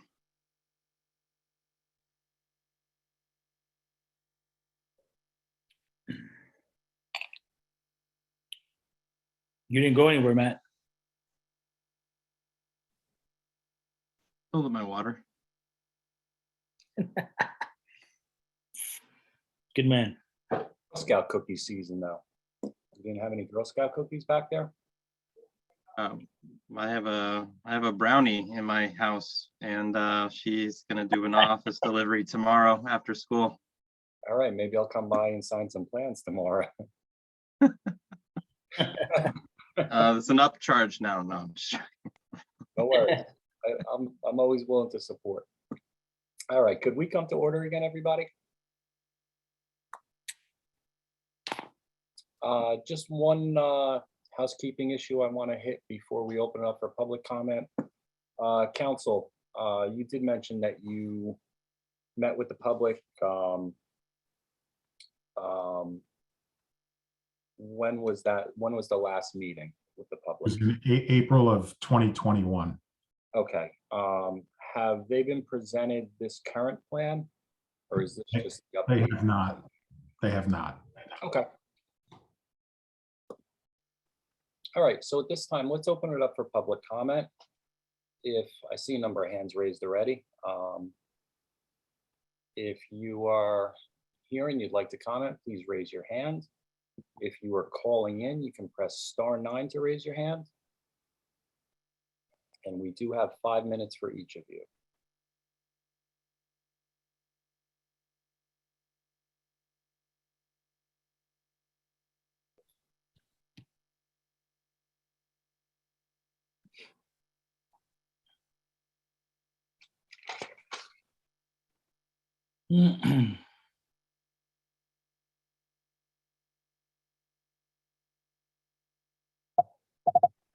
Matt, your mic is off. Yep, promoting Vivek. Okay, thank you. Sorry about that. No worries.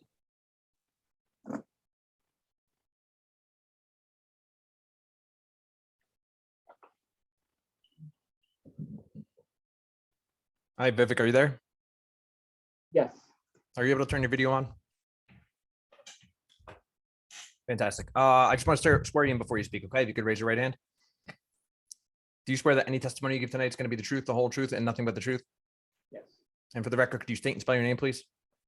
My name is Vivek Masson, V-I-V-E-K-M-A-S-A-N-D. Can you say that one more time? V-I-V-E-K-M-A-S-A-N-D. All right, thanks. Zoom just took a second to catch up to you. All right, good evening, sir. We have 5 minutes for you. Thank you. Thank you for the presentation. I think this is a major improvement from the previous plan, which was discussed, I think, 18 months ago.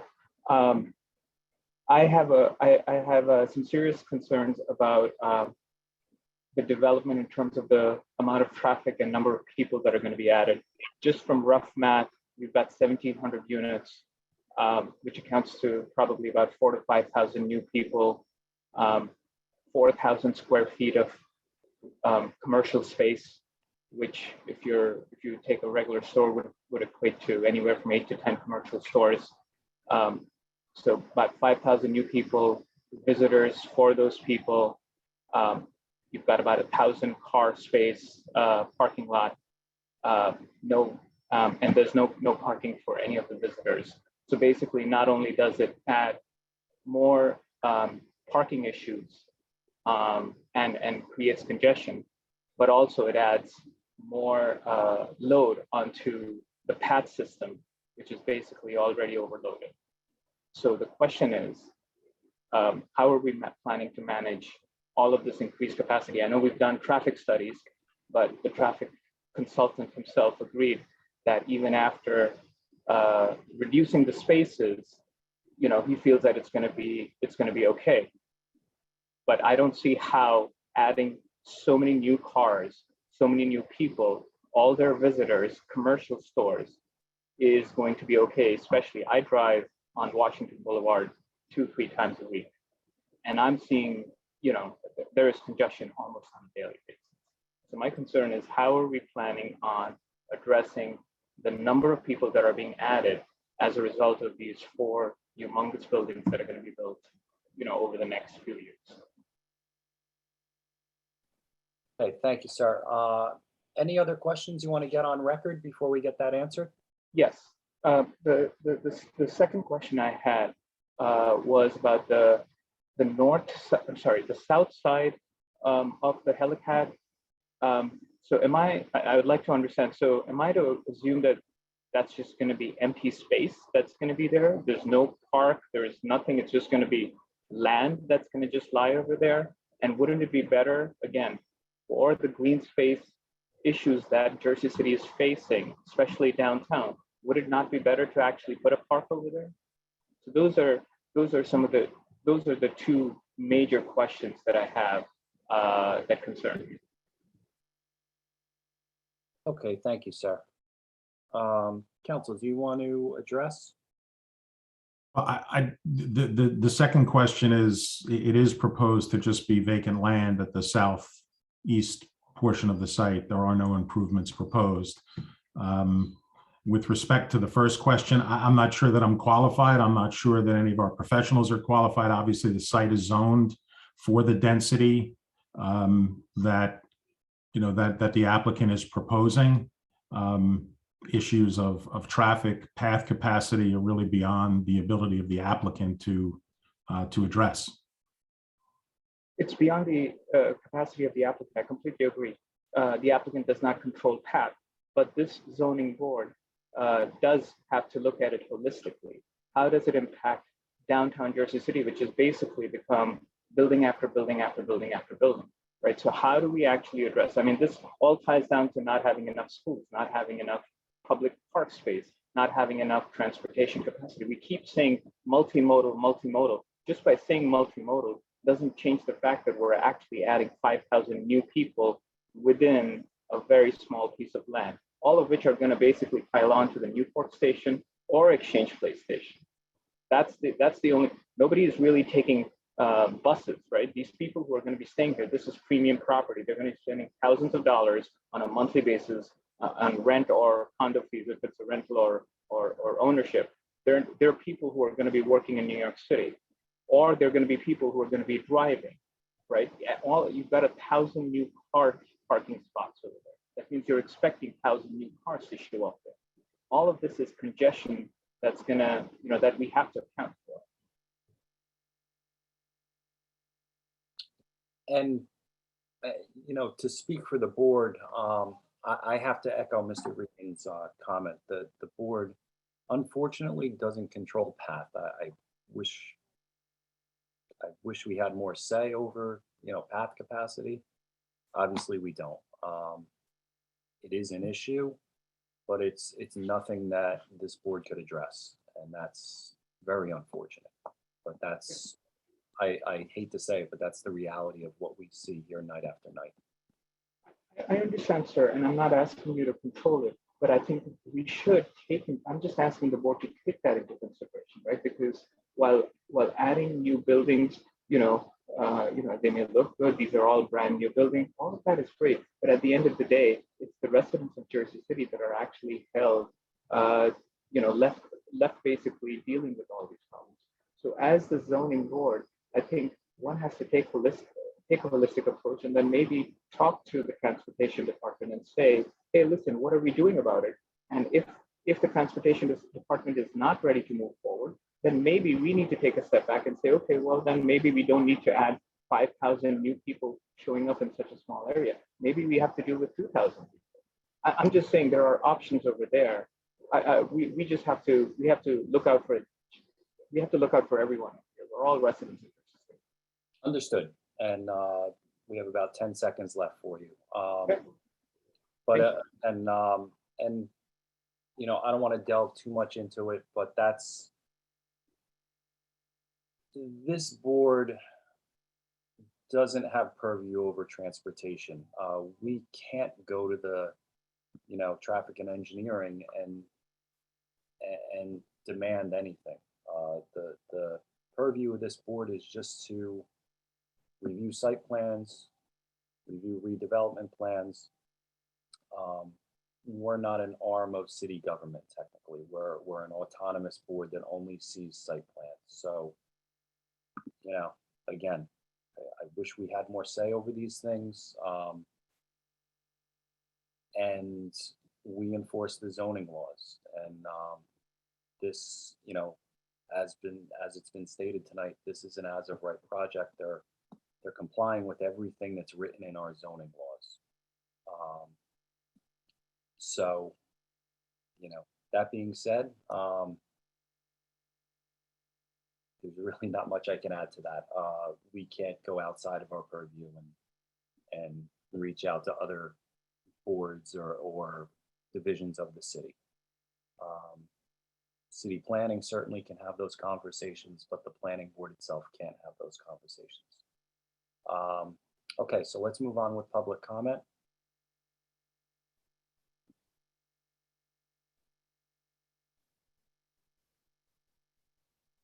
Promoting Sweta.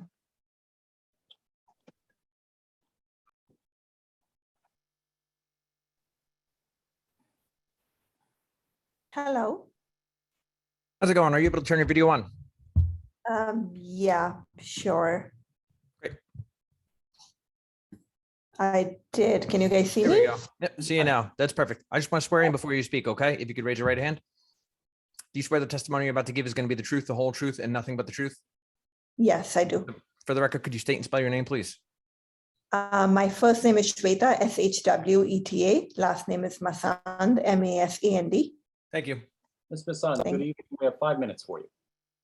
Okay, thank you. I looked at the presentation. I just had a couple of questions, a little bit different than what have been raised so far. Do we have any 3D renderings or any exact measurements of these buildings? I just want to kind of understand exactly how far east these buildings are going to come out and how much of like the water view or any of the views would be compromised for anybody living south of these new buildings. So that was my first question. I just wanted to kind of understand, do we have any 3D renderings or any exact measurements? Because I do understand that east area, the helipad and the area south of that would be vacant, but I'm not really sure like how far does that go in? You know, that was my first question. Chairman, I think it's best if we get all the questions on the table and then we can have the experts answer those questions. Agreed. Okay. Yeah, and then the second question was more along the lines of what the person before me said. I mean, just is it a possibility for the building architects to maybe consider, since we have that helipad and that area south of it as vacant land, is that possible to consider, like maybe reconsider to have that as a park or like some green space or something that can be used by the residents and the kids alike? I mean, that would just be nice to have. I mean, I'm hearing a lot of feedback. I was just saying that it would just be nice to have that because there is a very big lack of green spaces. There's a lack of places where people can just hang in the summertime and stuff like that in the downtown area. It's just overly congested. So it would just be nice if that is just a piece of empty land.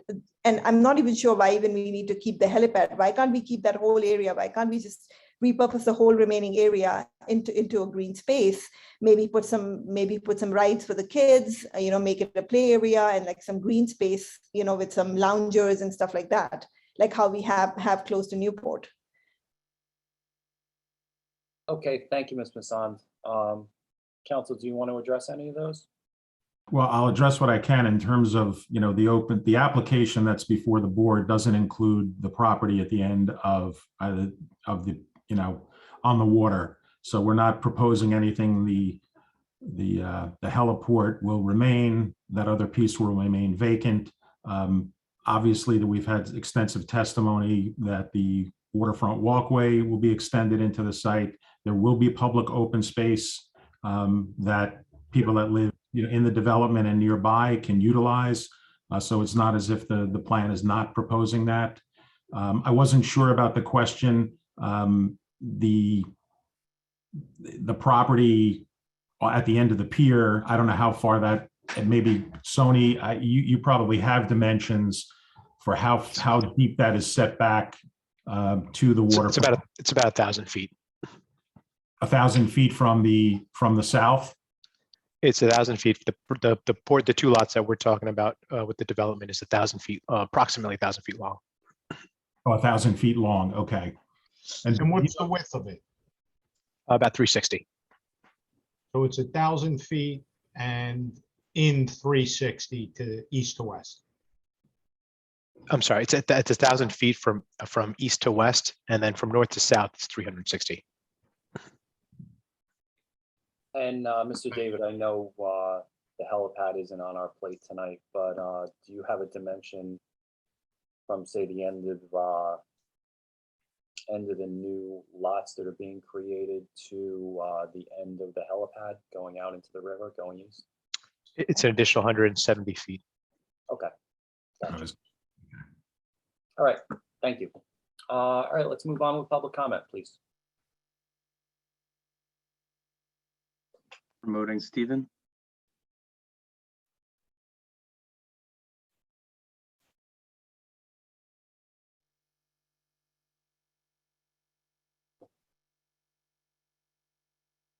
Hi, Hello. Stephen. Hey, We hear you and we see you great. I just want to swear you in, all right?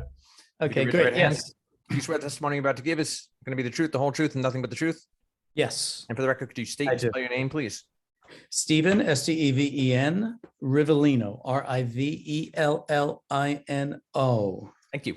Mr. Rivellino, good evening. We have 5 minutes for you. Good evening. Thank you very much. This is I'm very appreciative of this meeting. I have a couple of questions, so I'll just put out the questions and then you can respond to them as best as you can. First of all, one question I have is, has there been an environmental study of the pier? I'm not sure any of us on this board today or on the panel know what took place on that pier 80 years ago. So has there been an environmental study of the pier before we start to develop it? That's the first question. The other question is, we talked about parking a lot, and but we didn't really talk about parking for guests of the residents or parking for the commercial spaces. So that's my other question. The next question is the pier being extended? I noticed on all these drawings, especially on the south side, we are showing plans that go below the pier line.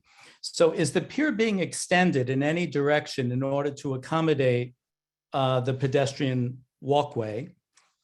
Technically, the pedestrian walkway isn't on the Hudson because it's only on the Hudson north and south. East, it's not on the Hudson because of the heliport and the undeveloped space. And, you know, I don't know why it can't go around that space completely, because if it's okay, if it's safe enough to be on the west side of the heliport, it's okay to walk on the east side of the heliport. And I'm just curious as to why, it's very suspect as to why we're not talking about that third section of the pier, because that's really what we're talking about here. We don't know what's going to happen on that side. And that's what's upsetting a lot of us, because we kind of feel that we're being sold a bill of goods, if you will, so we can agree to this. And then, oh, by the way, we're going to do this. So I'm very, you know, I'd like that addressed as much as possible. All right, thank you, sir. We appreciate it. I can probably address a few of these if you want, counsel. I would assume the environmental study would be done prior to a final site plan. Yeah, well, I'm not sure when it would be done, but clearly we need to comply with all applicable environmental regulations, whether they be state and federal. Some of it may have already been done. I'm not sure, but we'll have more information when if it's approved, then we come back for final. But it would have to be addressed. Okay. As far as the pier being extended, right? It's the same footprint, nothing's changing. Correct. That we're not proposing any expansion of the pier. Or the, Okay. And the other piece that I could address, and I'll turn it over to you for parking for guests. That lot that we've been talking about, once again, that's not in front of us tonight. That, you know, that parcel south of the heliport, that's not part of this application tonight. This board can't hold the applicant to anything tonight regarding that. That's not in front of us. So we don't have the authority to speak on that tonight. But counsel, I would, you know, I would ask, has there been any thought to parking for guests? Can any of that parking count be used for that? yeah, I would anticipate, Mr. Chairman, that the parking that's proposed as part of the application will make accommodations for visitor parking. And again, that's a question that if the board was to approve the application, we'll definitely have a specific answer to that. But that would be my expectation. And in terms of the retail space, I mean, the intention, I think, at this stage is that would be really retail that would, you know, serve the community itself. But again, as if we were to come back for final, I think we would have more information on a potential use for that site also, and how parking would be accommodated if it was necessary. Sure. And just for the record, counsel, if this did get approved tonight and you came back for final, a park on that unused parcel would go a long way for us.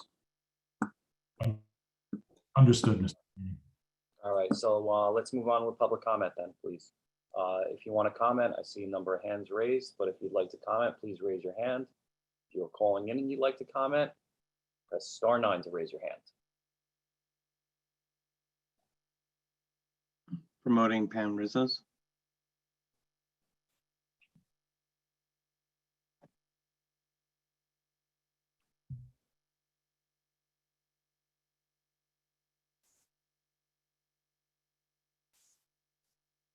Hi, Pam. We see you up here. Are you able to turn your video on? Yes, hi. Hi. There we go. Great. I just want to swear you in before you speak. All right. If you could raise your right hand. Do you swear any testimony you give tonight is going to be the truth, the whole truth, and nothing but the truth? I do. And for the record, could you state and spell your name, please? It's Pam, P-A-M, Rizzo's, R-I-Z-O-S. Thank you. Ms. Rizos, good evening. We have 5 minutes for you. Thank you. So just for everyone's awareness, I'm not sure if the chairman and the commissioners are aware, but the community has been very concerned with this project. As Mr. Regan mentioned, there was a public meeting. There was also a petition that was deployed last year with 2,000 signatures from the community. And there are several social media platforms with hundreds of users that are engaged regarding this project. In terms of our main concerns, the main one is that this is a massive construction project that will significantly impact our views. It will impact the infrastructure that we use today. So that means the traffic that was mentioned, the schools. In terms of the time during construction, we're concerned about the noise and the air pollution and how that will be managed. And that could be a big disturbance to our daily lives for the people that live in this neighborhood. In terms of my specific questions, my first question has to do, so as Mr. Regan said in the beginning, the towers were decreased from 5 to 4, but the fifth tower is actually in that third section that is not part of this application. And so we cannot really have any answers to that because it's not part of this application. And in addition to that, we are not reassured that in the future that tower is not going to come back. So if you can also talk a little bit about that. There was a LaFrac rep that was quoted in the New Jersey Digs article that section is slated for future development. And I think that Mr. Regan, you mentioned the same thing today. So if you can talk about what future development, in terms of the heliport that's there now that could become more active, it's uncertain. I know you mentioned that it's currently very non-active, but it could become more active. How do we control any noise pollution that could come from that? The other thing that was mentioned was that there was a proof of mailing. However, I'm not aware of anyone in our communities that received something in the mail. So one of the things that we have been discussing with LaFrac is transparency, but we did not receive anything in the mail the first time. We did not receive anything in the mail this time on this project, and we're directly impacted. And in terms of communication, we found out from the New Jersey Digs article that the planning board meeting would be happening today. So Chairman, let me just address a couple of things first. Sure. So first, with respect to the subdivision and creation of the vacant parcel that you're referring to as the fifth tower, the development of that piece is not part of this application. We have no idea what is going to happen in the future with that piece. Mr. Regan has stated that it has not been determined. Anything to the contrary is speculation, but I'm not going to sit here and tell you that what you're speculating may not come to fruition. It may. They may come back for that in the future, and that will be addressed in another application at that time. So we're not going to speculate. The representation of council is that it has not been determined. It's not part of the application. The application is to leave it as vacant, undeveloped land, which can be developed in the future. With respect to the issue of construction and disruption during construction. This is something that is customary throughout the city and state and world. Yes, construction is disruptive to everybody's daily lives. That's an unfortunate reality of development. Mr. Chairman, those are the only comments that I have, and I'll reserve for any other comments. Mr. Regan, if you want to speak to anything else, the only other thing I would add is it appeared that the notice was in order based on the requirements of the law. The fact that you did not get a letter, that's not a deficiency per se. You knew the meeting was happening tonight as you're participating, and I don't see how you would have been prejudiced by the fact that the meeting took place since you're here commenting and participating. But Mr. Regan, it appeared that all the notices were in order, so I have no issue with jurisdiction for the board. I think Mr. Lampy covered everything that I would respond to and how I would have responded, Mr. Chairman. Yeah, and in terms of the notices, when we had the public meeting, we discussed that. The rule was, I think, like within 200 feet, but because it's on the water, you know, there's no buildings within 200 feet. So we had asked for transparency, and we were ensured by the LaFrac representatives at that public meeting that we would be informed and they would stay in close communication. Understandable, Ms. Rizos. This board only requires that they comply with the law. That's our only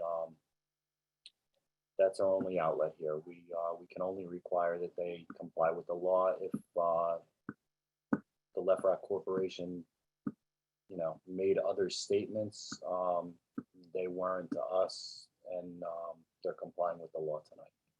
So that's the only thing we can go by. Okay, I also have another question around what was approved by the DEP versus what's going to be submitted for approval now, if that could be clarified. Okay, and Ms. Rizos, that would take care of your 5 minutes. So let's get that question answered.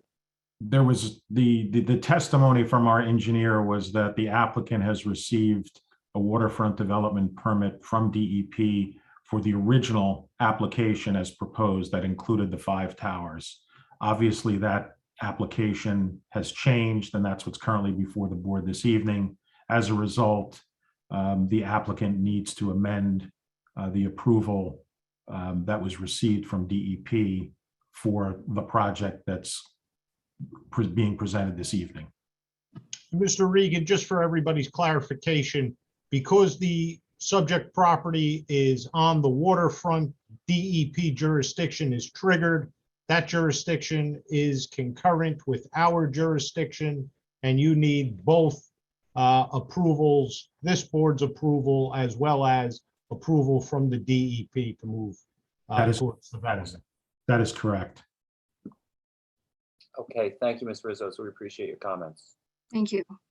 All right, let's move on with public comment. Once again, if you'd like to comment, please raise your hand.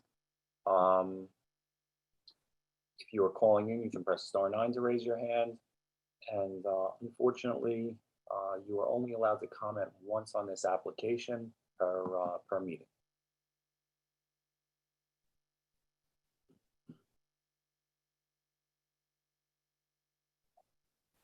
Promoting N894 and change. I didn't get the rest of the numbers before I switched over. 849.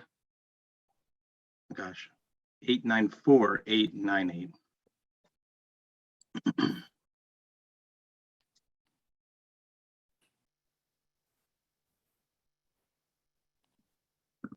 Can you hear me?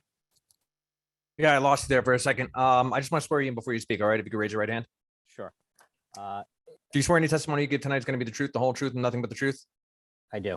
For the record, could you state and spell your name, please? Sure. It's Shamik Ghosh, Shamik, and my last name is Ghosh, Ghosh. Thank you, Mr. Ghosh. Good evening. We have 5 minutes for you. Sure. I just want to. There was a comment earlier. Can we get a 3D or some sort of a better representation of what the blocked views and the compromised views would look like. I saw a lot of sketches in one of the presentations, but I did not see a better clear-cut views of where of the whole property takes place versus what is in Newport and what is in Mandalay. So if we can see that, it would be greatly appreciated.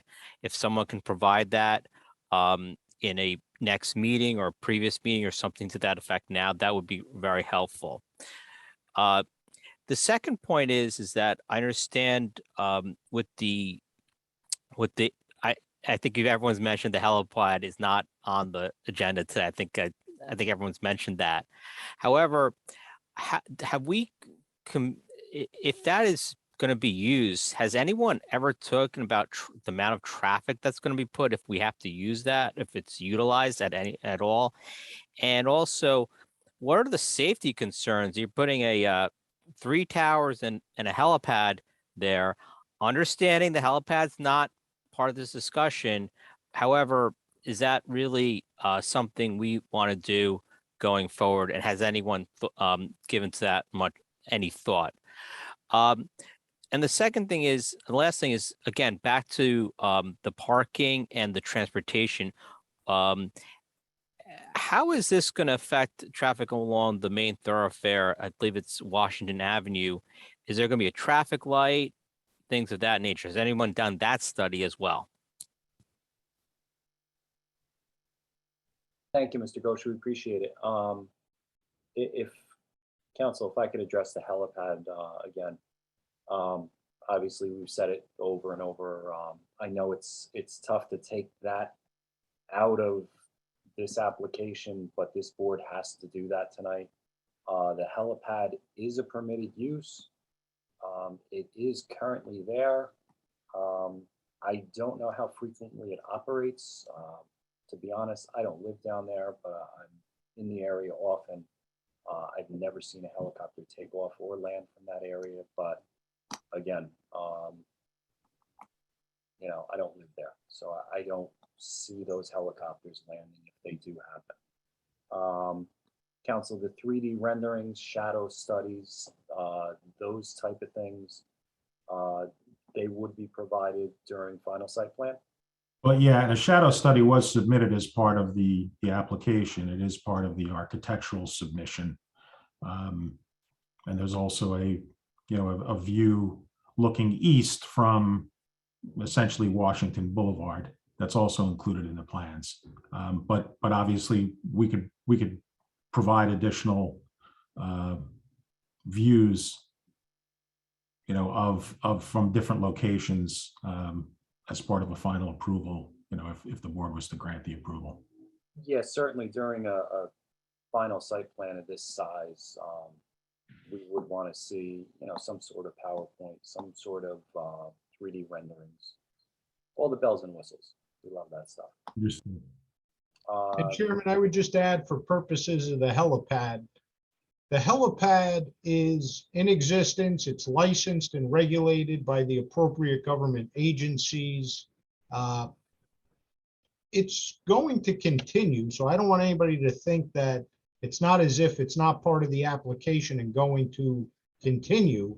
It's just that there's no change to its configuration, its location, its existence. As far as regulating the airspace and everything else, that is done by the appropriate government agencies, and that is not this board. Impact with respect to development in proximity to the helipad, again, that's controlled by those agencies, and it's my understanding that that's not implicated by this development. Okay, thank you, council. All right, if we could, let's move on with public comment. Again, if you'd like to comment, please raise your hand. If you're calling in, you can press *9 to raise your hand. All of the site plans, everything is available on the city's web portal. Promoting Gerard Rosulo. And all of that was available on the portal prior to the meeting, Chairman. Yes.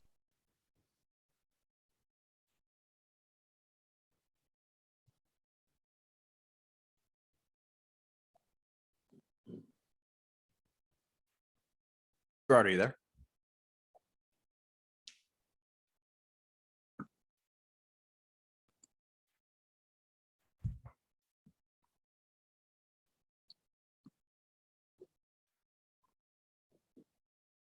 He's muted. You are muted, sir. Can't believe how many times I've said that over the last 2 years. I hate saying you're muted over and over again. You guys hear me now? We can hear you now and we see you great. I just want to swear you in before you speak. All right, if you could raise your right hand. You swear any testimony you give tonight is going to be the truth, the whole truth, and nothing but the truth? I do. And for the record, could you state and spell your name, please? Gerard, Gerard, Rasulo, Rasulo. Thank you. Mr. Rasulo, good evening. We have 5 minutes for you. Thank you. Thank you, Chairman, and thank you for the planning board. I know this must be painstaking for you as servants of Jersey City. Thank you very much for your attention to this matter. I mean, you guys, I can say you guys because I don't see any women here. So you guys have a very tough job ahead of you. And I know the chairman mentioned that this is the law, it's about zoning. So here are my questions I have. As far as density, you gentlemen on the board, on the planning board, are aware that there's a 70-story tower that you approved on Avalon Cove, which is at the corner of 6th Street and Washington. That's 70 stories. I believe it was about 900 units. Just wanted to say, was that a yes or no? Or? I'm sorry, sir. I didn't know that was a question that you wanted answered. Yes, it's a question. I yes, just want to know if this planning board, if this is the planning board that did approve that. Yes, yes, that was this board. And Okay. Mr. Regan, I assume those calculations were figured into your density findings, correct? Yes. Okay, thank you.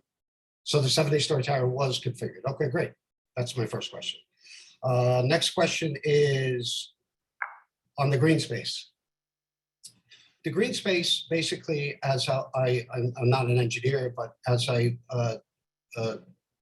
view the layout, is basically the walkway. Now, the walkway, I look out at, I'm in a condo, by the way, so I look out at the pier, the 6th Street Pier, and the walkway would be purely for, it would be for the public, but to get to the PATH train, you wouldn't take that, you wouldn't walk around the 6th Street Pier because there's already a route for this, to get to the PATH. So it would be, would the walkway be mostly for the residents that will be living on the pier? Or is there any green space? Is there a park? Can I sit down with my kids and have a picnic anywhere? Yes, the testimony and the plans that were submitted and the testimony presented did show open space on the inside of the waterfront walkway. The waterfront walkway, is a requirement of the state of New Jersey. It's open to the public. It's similar to the walkway throughout the rest of the city. So that'll obviously is available for the public and you use it however you desire to use it. And there is additional open space that was shown as part of the presentation that would be available for use of the public. Okay, so you're saying a grass field, or are you talking about a cement, something I could sit in a park bench? It was a combination of hard and softscape. Hard and soft. Okay, great. Okay, my next question is about the heliport. Now, I know there's been a lot of questions about this heliport, and I just can't wrap my head around it. What I probably you can't even answer this question, but where are the dignitaries are we assuming that people that are using the heliport are going to be people that are living on 6th Street in one of these towers? Or is this just for somebody, a rich guy, to come in and land in a heliport just for the heck of it because he's got the money? It's a hypothetical question, so feel free to give me your take on it. Anybody? Mr. Rasulo, that's directed at Mr. Regan or? Yeah, well, Mr. Regan and the planning board. I mean, you guys, I don't know how many heliports you approve on a day-to-day basis, but it's a pretty big deal. None, to be honest with you. And actually, this would be a good opportunity, a learning experience for us. Great. You live right there. Have Right you ever there. a helicopter take off, land, anything there? No, for me, it's not for me, but I'm No, saying. I understand. I'm not saying it's for you. I don't Okay. think it's for me. I've taken a helicopter once in my life, and I know. you know, One day I will. I don't know if I ever need to again.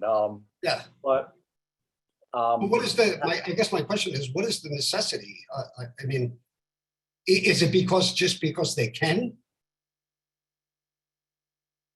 So let's say. It was approved, it was approved many years ago. We don't know that answer. Somebody approved it when the master plan or the Newport plan was put together maybe 40 years ago. We don't know. Why is it being used? I don't know. But it's there and it's been there and it's really not part of this application. So I don't see how I would know, this chairman, this commissioner would know why they put it there. I can't read the effects mind or the developer's mind on any of that. No, I totally Chairman, get I would answer the question this way. The heliport exists. Yes. It's a permitted use. The developer is not willing to give up that property right for no reason because it already exists and it's a permitted use. So it's going to continue. Okay, let me stop you there. Chairman's question to you, sir, since you live right there is, have you seen helicopters coming and going from the heliport? How Well, often is it? unless the helicopter wants to land on a crane, because right now there's a crane where the helicopter pad is, there's a crane sitting there. So unless the Okay. helicopter wants to land on top of the crane, I don't see that as feasible. But I'm glad you asked that question. So now I'd like to ask Mr. Regan, did Left Rack ever consider in their magnanimous, I mean, I know they do a lot for the Newport community, but this is downtown Jersey City. Have they ever considered taking that heliport and maybe making it into a green space?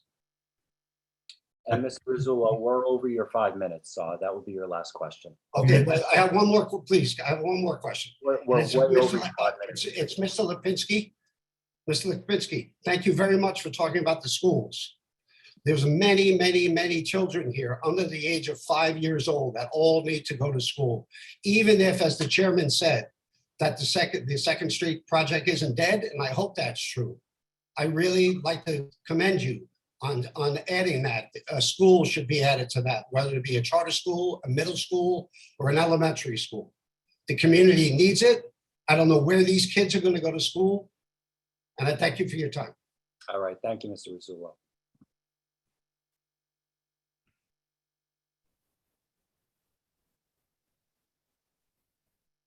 Okay, if we could, let's move on with public comment, please. Promoting Jonathan Rodriguez.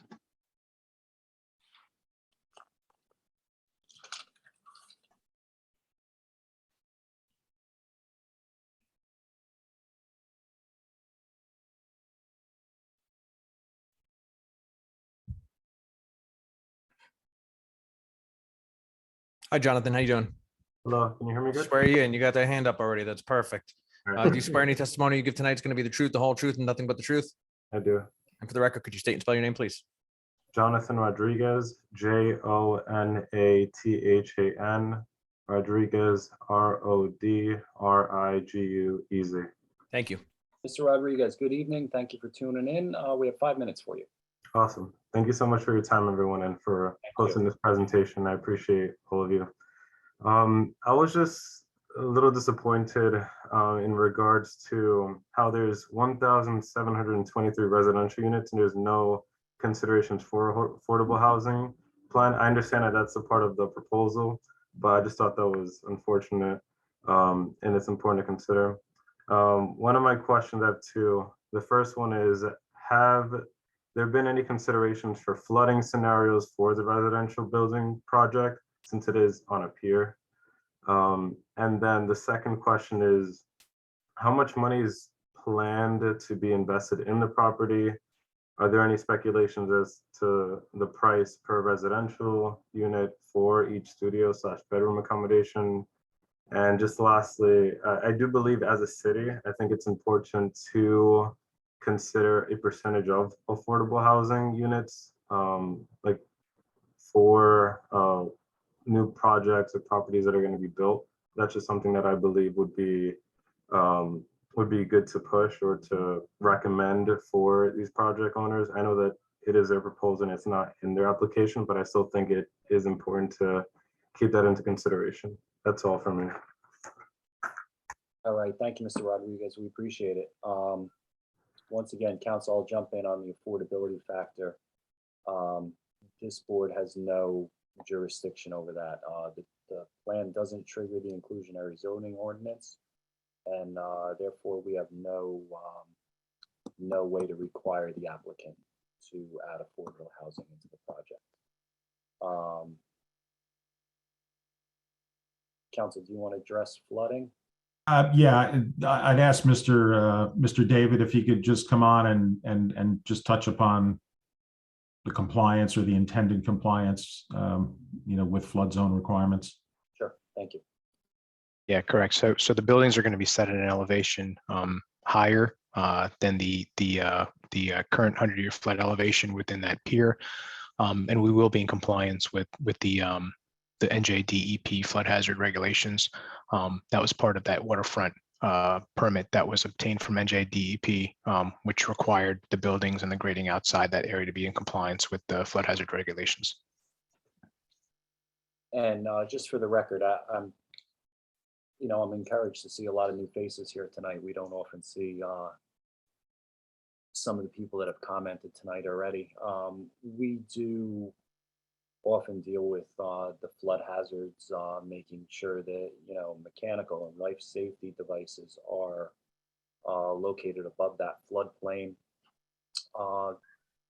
The actual guts of the building, the internals of the building, would be addressed in a final site plan. That's not something that's in front of us tonight. But I appreciate the comment.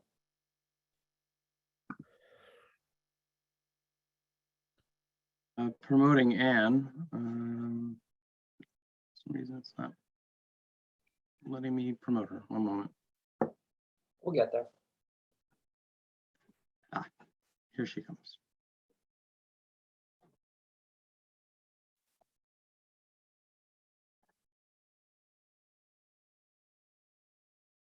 Hello, Ann. Are you there? Yeah, hi. Wonderful. Are you able to turn your video on, Ann? Yes, here we go. Great. Perfect. I just want to swear you in before you go. Okay. If you could raise your right hand. Do you swear the testimony you're about to give is going to be the truth, the whole truth, and nothing but the truth? Here. And for the record, could you state and spell your name, please? My name is Anne, A-N-N-E. My last name is Villers, V-I-L-L-E-R-S. Thank you. Ms. Villers, good evening. We have 5 minutes for you. Thank you. I have a number of points I would like to make.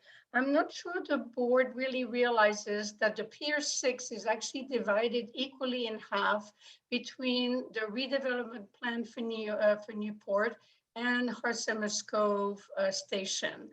The Harsimus Cove Station redevelopment plan calls for one structure, one building. However, this project has put two buildings on the Harsimus Cove side. It's leaving them that tiny little square at the end of the pier, which I don't quite understand what they're supposed to do with them. So I was wondering if you could just eventually, at the end, I'll give you my points and then you can expand on that. One of the things that we had discussed, that's my second point, with the LeFrak meeting that we had a long time ago, was that we wanted green space, not just a little bit of grass and some shrubs and things like that. We wanted an actual recreation space at the end of the pier, the last 1/3 of the pier, which would have playgrounds, which would have maybe some basketball courts, something that people could actually use in the community. We're not having any affordable housing, but we would like to see some community give back because we are the most densely populated area of Jersey City, but we have nothing. And thank you, Commissioner Lipsky, for bringing up the question of the schools. We don't have a school here, and you're adding 1,700 units, and even at 20% of those people having kids, that's probably about 300 kids that need to go to school somewhere.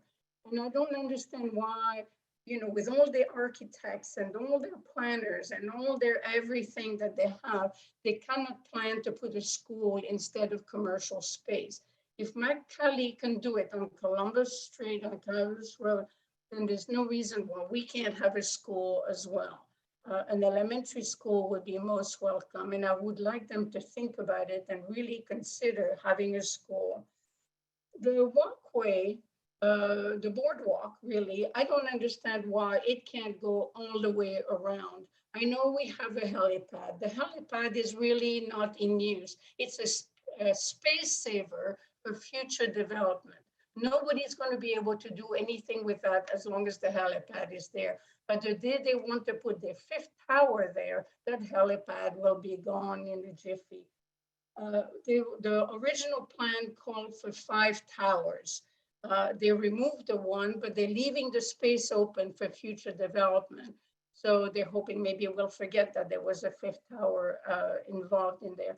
We would like that green space to go all the way to the end, that last 1/3 to become a public park, a place for people to go from all the neighborhoods, and that would be protected from any future development. Otherwise, you're leaving that little space for Harsimus Cove. What is it supposed to do with it other than be a graveyard? It doesn't make any sense at all. My last comment is on parking. Yes, you're going to have parking in your building, but Newport charges between, I don't know, $250 and $300 a month. A lot of people don't want to pay that. So where are they going to park their cars? Well, we're already pretty tight for parking downtown. So it's just going to add more problems for the parking. And then we talk about population density.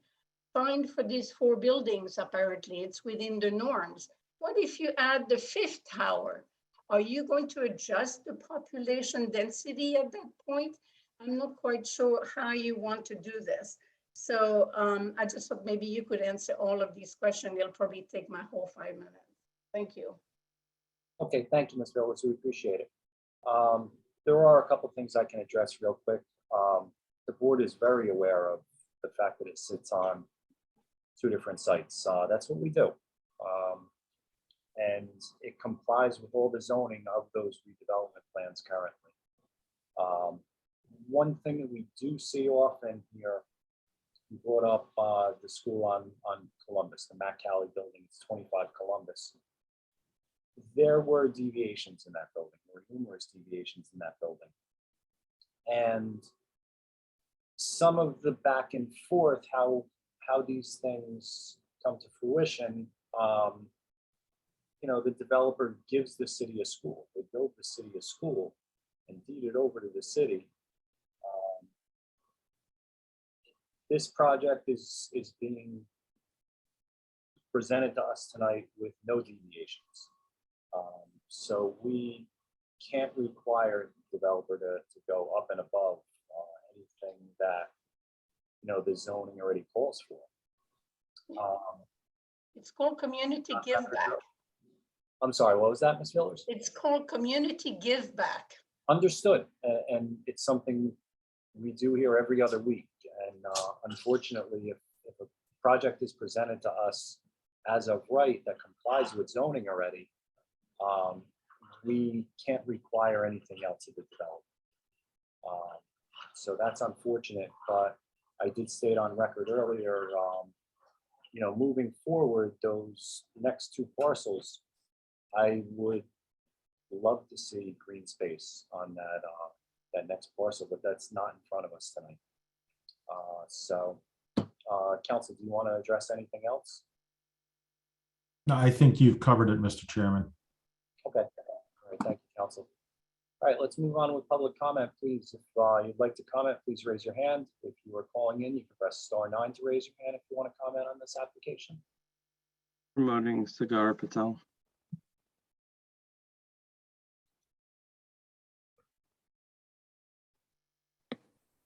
Hi, Sagar, how are you?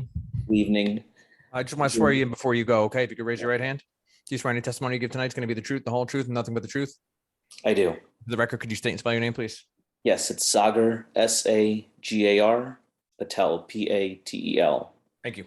Mr. Patel, good evening. That's some view you got back there. Unfortunately, it's just a rendering, right? It's not, would be nice if it was a real thing, but no, Got a ping pong table out there. All right, we got 5 minutes for you, sir. No, I appreciate it. If I had a helicopter, I'd be here as well. No, I appreciate everyone's time on the board, especially. You know, you guys are dealing with this quite a bit. You know, reiterating a lot of what's already been said. I understand the, you know, guys, this is a business. I get it. LaFrac wants to make the most of that land.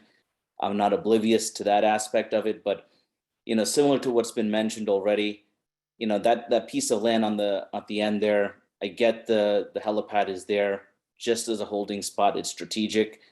I would just reiterate the points that have already been made this evening to say, guys, you know, you're building 4 towers. You've really gone from 1900 and change to 1700, right? The proposal has offset the units only by 200.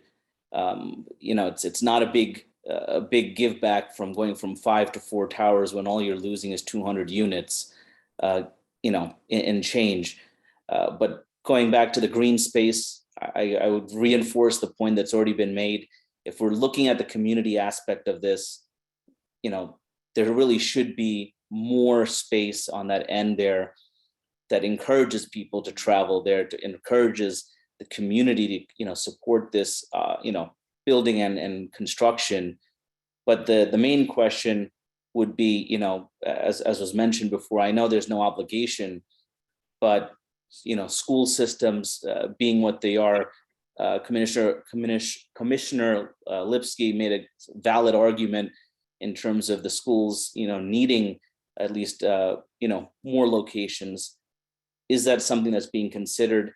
And is there a way for, and I guess this is a question to the board, I know that the helipad is not tied to this parcel, but is there a way to approve this, at least proposal, on the contingency that nothing is constructed on that edge where that helipad and the southern parcel is going to be?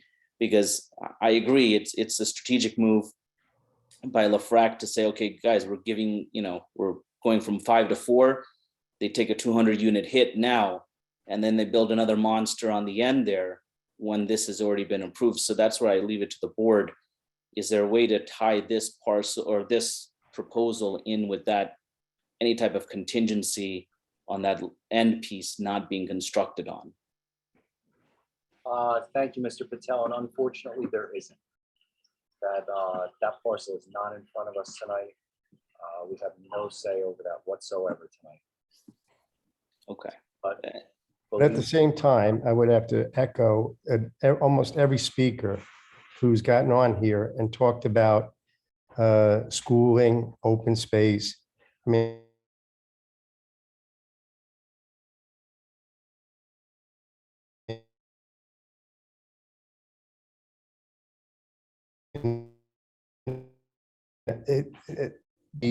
approval for today. They own. No, I get that. They I own, have a yes, valid they own the question, Chairman. entire Do they piece own of it? property. That obviously the pieces that are pursuant to this part of the site plan as well as the end. Right. They own. So, and let me just put it on for the record. There's a company called Fly9 that's about 6 miles from Newport Center to Kearney. It's a heliport, fully licensed, FAA approved, NJ Transportation. That's fully operational. I know because their flight path goes right over my building. I've been working with them to try to see how we can mitigate those issues. But given that everybody's, been, bringing this up, I mean, it might be just something to entertain going forward. I mean, if there's going to be anything on there, school, open space, as people said, a community give back, even though I agree, Chairman, it has nothing to do with tonight, but we've had these offshoot conversations on other projects as well. Thank you. Thank you, Commissioner. Commissioners, I just wanted to echo that should they come back on the northern portion or where the helipad is, that is fully within the Newport redevelopment plan and would be subject to those requirements, which are a bit more relaxed than the new parcel they're creating on the upland land to the south of that, which is in the Cove Station redevelopment plan, which has much more stringent height to setback requirements It also has, as opposed to gross open space standards in the Newport plan, it has more localized open space standards of 6%, although there is some bonus given for Waterfront Walkway. 6% of their gross floor area in a future development has to be converted to open space on that site. So there are standards that, you know, down the line, should they come back for that particular parcel with this new lot configuration, may impact whether or not they're able to propose an application without variances. Thanks, Matt. All right, let's move on with public comment. I still see a couple of hands raised. If you'd like to comment on this application tonight, please raise your hand. If you're calling in and you want to comment, please press *9 to raise your hand.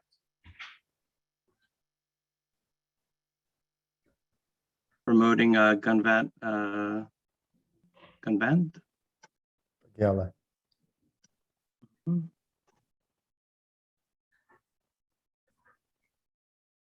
Here they come.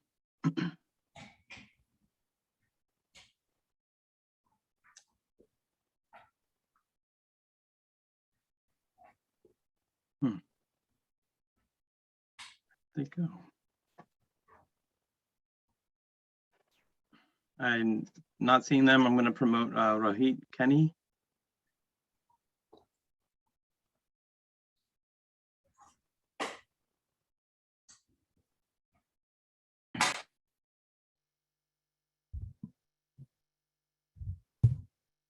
Hi, Rohit. How are you doing? I'm doing good. How about you? I'm doing well, thank you. I just want to swear you in, all right? If you can raise your right hand. Sure, Do you swear the testimony you're about to give is going to be the truth, the whole truth, and nothing but the truth? I do. And for the record, could you state and spell your name, please? Sure. So my first name is Rohit, R-O-H-I-T, and last name is Kenny, K-E-N-I. Thank you. Mr. Sure. Kenny, good evening. Thanks for coming in. We have 5 minutes for you. Thank you so much for the opportunity. Good evening, everyone. I have a question about maybe stress testing this situation, right? We're talking about having 4,000 people occupying Pier 6. I was wondering about, was there any calculations or analysis done in terms of all 5,000 people trying to evacuate at the same time, understanding that there is just one outlet from that pier to Washington Boulevard. So what type of situation will arise when we have 5,000 people trying to evacuate at the same time? And we'll also be having like emergency services trying to come into the pier. Any other questions, Mr. Kenny?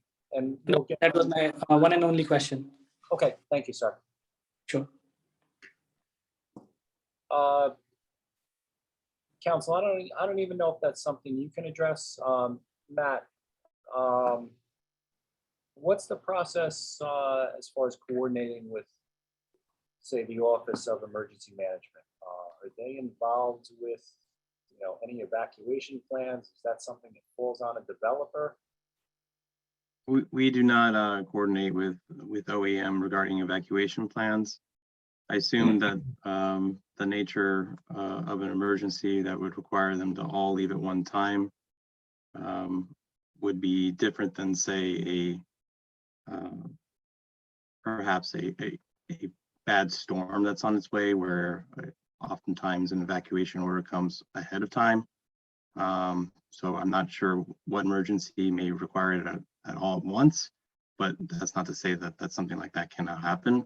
I just don't know if I don't know if we plan for that in our zoning in any situation, to be honest. Yeah, I mean, there's certainly more pedestrian access to the pier than vehicular access. But, you know, again, it doesn't fall under this board's purview. I would hope that, you know, that could be addressed with, given the site design with one way in, one way out on that roadway, that's something we could, you know, at least look into before a final site plan was submitted. Okay, with public comment, if anybody else wants to comment, please I raise your see hand. one phone call, Chairman. What's that? Is there a phone call coming in? I don't know. I see one caller on there. If anybody else wants to comment, please raise your hand. And once again, if you're calling in, you can press *9 to raise your hand. I do see a hand up. Promoting Pavel. Or Pavel.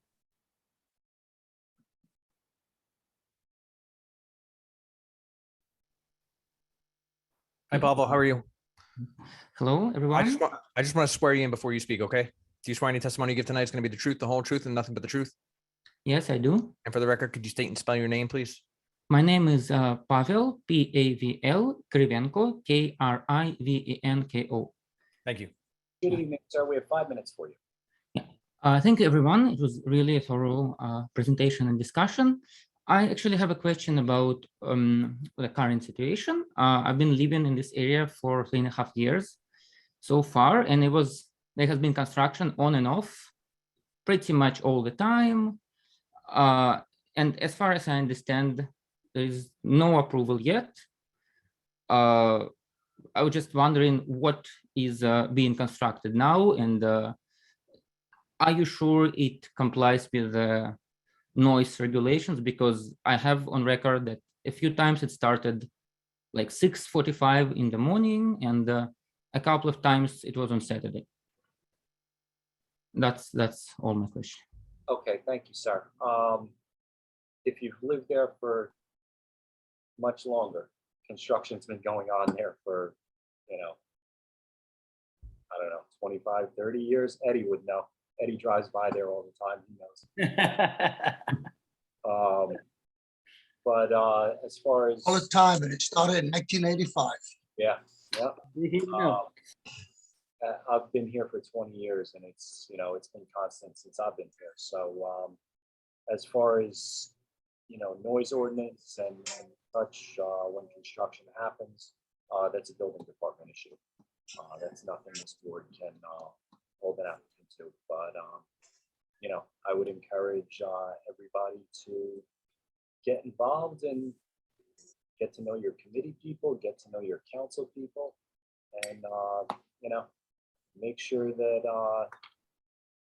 they're held to every noise ordinance that's out there. I just want to echo, I'm not sure if Pavel was around earlier in the evening when we explained that this approval that they're seeking for the buildings doesn't allow them to pull permits to build. It just vests their rights in the zoning and what they're approved for. Yes. Yeah, I can't say that enough tonight. This construction isn't starting tomorrow, everybody. Mr. Chairman, there is some construction going on in that general area, but it's actually being undertaken by the MUA as part of the 6th Street outfall. So that's maybe what they identified as construction activity there. But it's obviously not being done by the applicant. Yeah. Okay. Not associated with the project. All right, let's move on with public comment. Anybody else, if you'd like to comment, please raise your hand. I think that we have Gumvant now here, so I'll invite him to speak.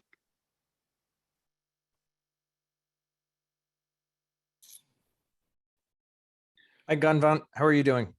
Yes, I'm fine. Just let me start my video. Sure. I see you trying to. Yeah. It's, just I was trying and then it was disconnected. Now still I can't start my video. Yeah. I mean, I see you tried. You gave it a good effort. And so I'll just swear you in, okay? Just do you swear any testimony you give tonight is going to be the truth, the whole truth, and nothing but the truth? Yes, I do. And for the record, could you state and spell your name, please? It's G-U-N-V-A-N-T. And last name is V-A-G-H-E-L-A. Thank you. Good evening, sir. We have 5 minutes for you. Thank you very much. And now, one thing, like I'm new to this country also. They just moved to USA about 3 years ago, and I moved from Australia. Now, one thing what I found that I was living in Newport area, and there was a construction going on. The construction, they were doing a pile driving. And while driving, the hammer and noise was too much. Even the pedestrian walking to go to Hoboken railway station, this pile driving machine was very, very close, but there was no noise control. In Australia, pile driving, it is no one can think of pile driving in city area. And in USA, pile driving is very common. So, and when I was reading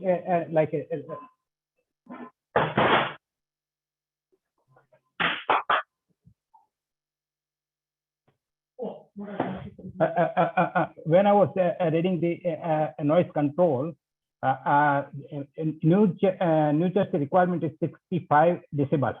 Now, suppose if this Pier 6 construction is started, how the noise control will be monitored? Will there be any instrumentation will be there or not? And how it will be mitigated? So this is one question about noise. Another thing, what I found that this original application was with 5 towers, but what I think that this leaf rock made a 2-parser. So it's indirectly like a strategic that is approve the first 4 towers and then later on apply for the 5th tower. So I consider that it is as good as the original application, but it is a strategic way to present to the board so that a board can approve. So these are the 2 things I would like to know. Anything else? And we'll get your questions addressed, but are there any other questions? No. Okay, thank you, sir.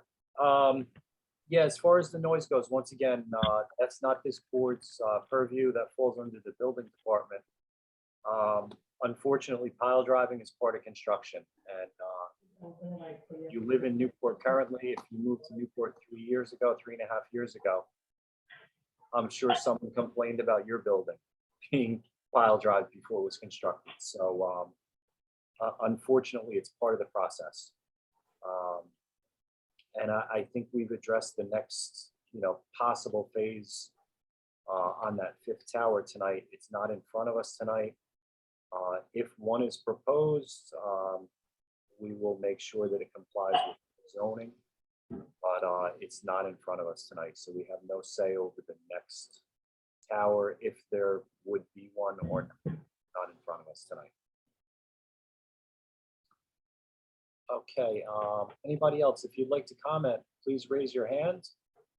And once again, if you're calling in and you'd like to comment on this application, you can press *9 to raise your hand. Mr. Chair, I see more public. I move to close the public portion. Second. Okay, we have a motion and a second. Public is closed. Matt, I'm sure you have something you want to add. Yes, Chairman. I just wanted to maybe do a little bit of housekeeping first. Sure.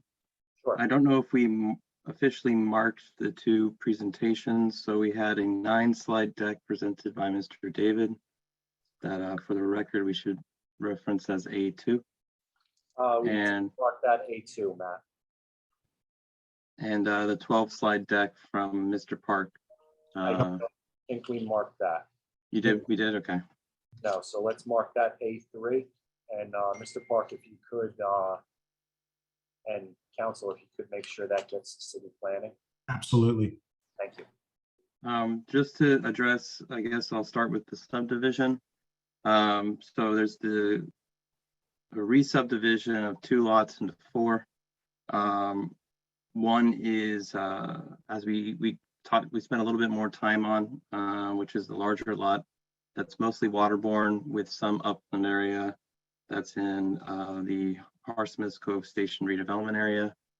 The way that the plans are drawn, plan boundaries are drawn, it extends from the center line of 6th Street all the way out to the end of the city boundaries.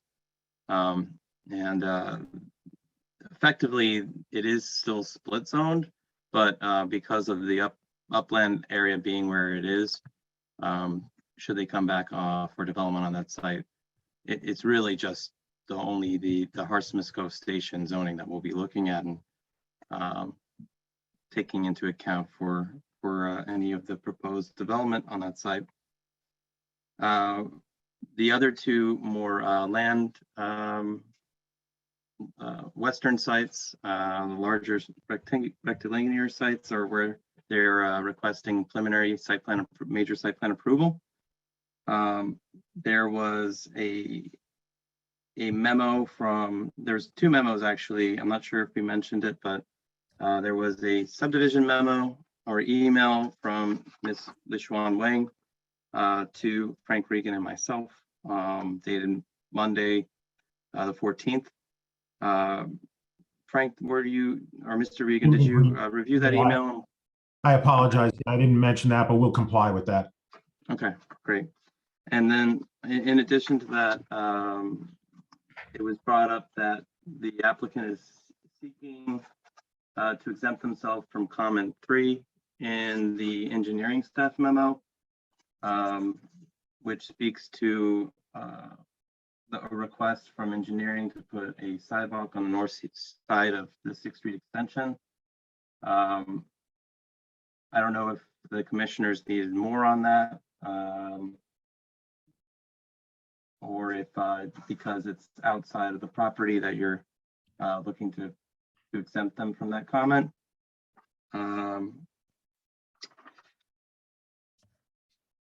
Next, I just want to reiterate an added condition that was put on the record by I believe the chairman, that should they come back for final major site plan, that more views and potentially 3D renderings would be required as part of that final major site plan application.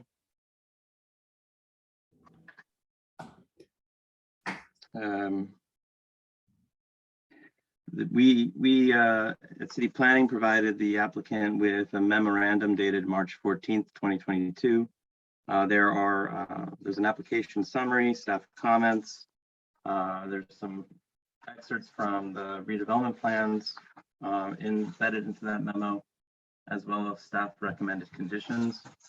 In addition to, I believe, those two potential conditions that were put on the record here tonight, we had asked the applicant if they reviewed those recommended conditions and if they would comply with them. And we will, Matt, the only point I'd like to make with 5, 6, and 7 on the planning memo is obviously we wouldn't expect to do those until, assuming the board approved, then we came back for final site plan approval. Obviously, we would have those carry over to final site plan approval because they're really tied to, to the construction of the project and the, the implementation of the project. I mean, we're fine with the conditions, so we can put them in there, but I would just say that I wouldn't anticipate doing those in terms of the public use agreement until we have final site plan approval. And I think it's the public use agreement and then recording. Yeah. There isn't a 7, so are you talking about 4, 5, and 6? Oh, I'm sorry, 4, 5, and 6, yeah. I assume 4 and 5 are the same. It's the public use agreement and then recording that. Yeah, so I would say that 4 and 5, I agree with you, but I think 6 should remain at this time. So you record. You'll go and register, since there's a minor subdivision, you will be going and recording the subdivision at the very least. That would be correct. That would be correct. And we would just want a resolution added to that recordation as well. Okay. And if I could jump in on item number 3, I would prefer that we don't make that part of the application tonight. That is an off-site comment. It's not pertaining, it's pertaining to this site, but it is not within the boundaries of what we're reviewing tonight. I would ask that the applicant, maybe work with city engineering on that, see if it's feasible, see if it's doable. But I think that would be outside of our purview tonight. So just to clarify, you're referring to 3 of the engineering memo? Yes. So, and this is kind of like boring sort of housekeeping, but that just amends the recommended condition number 2 in the city planning memo. So We'll work that out in the reso and make sure it's all clean.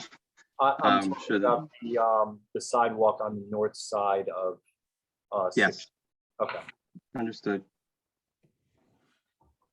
I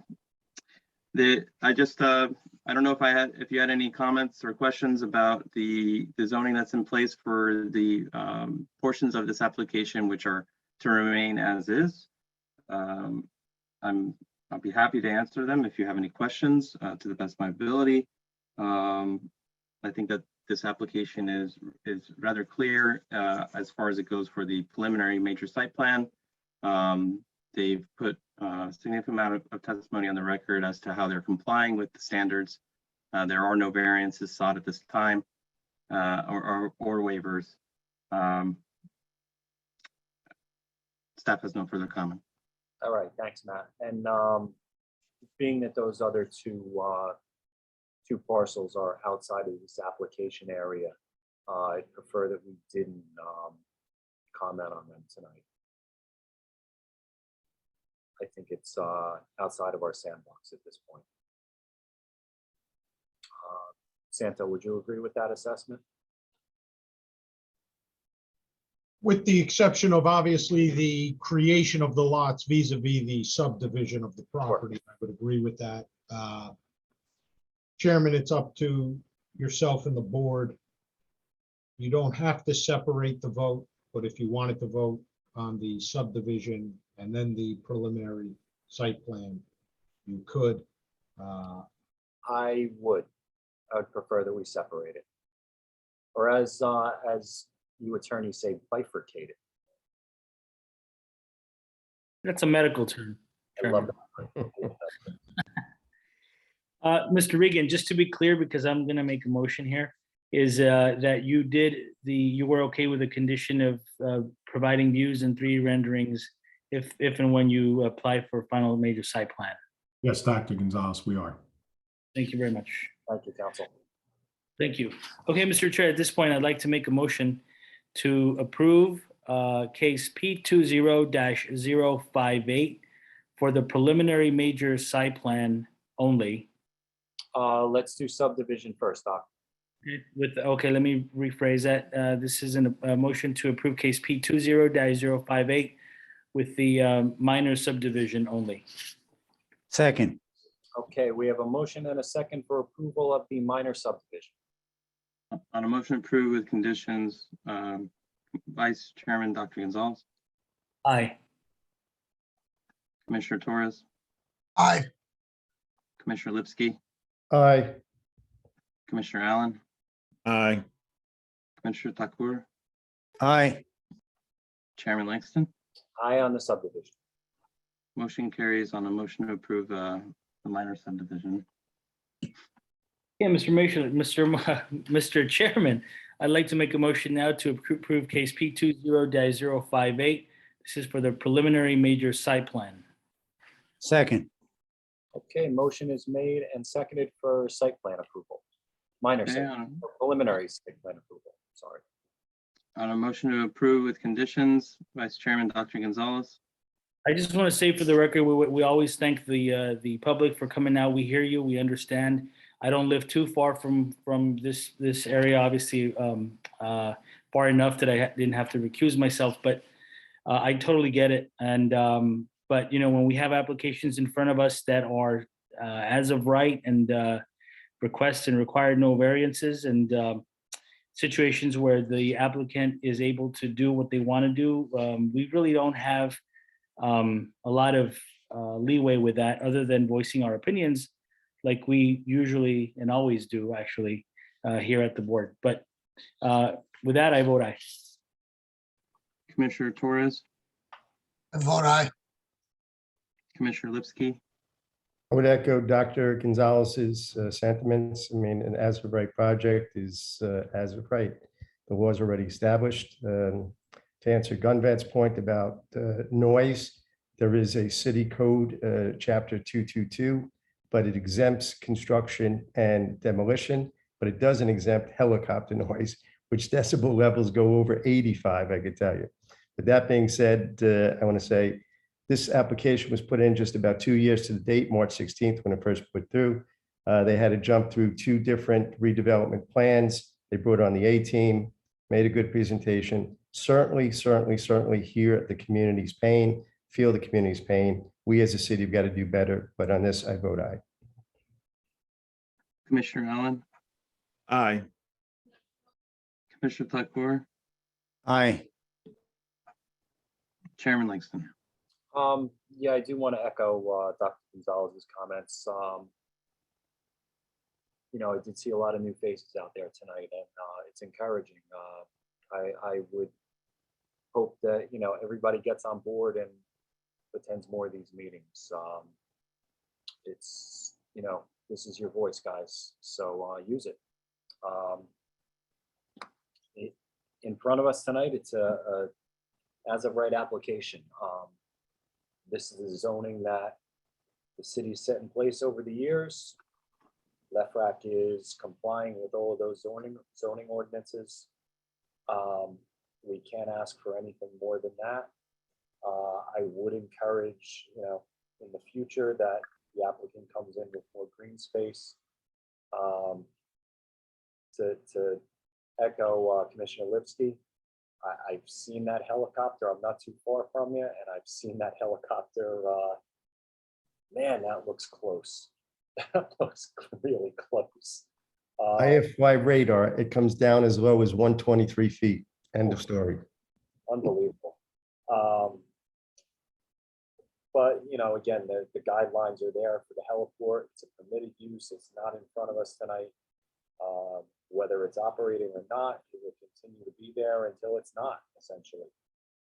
So I'm going to cut this comment short, and I'm going to vote aye. And I look forward to seeing the final site plan with no PTAC units, council. I'd love to see that. Got it.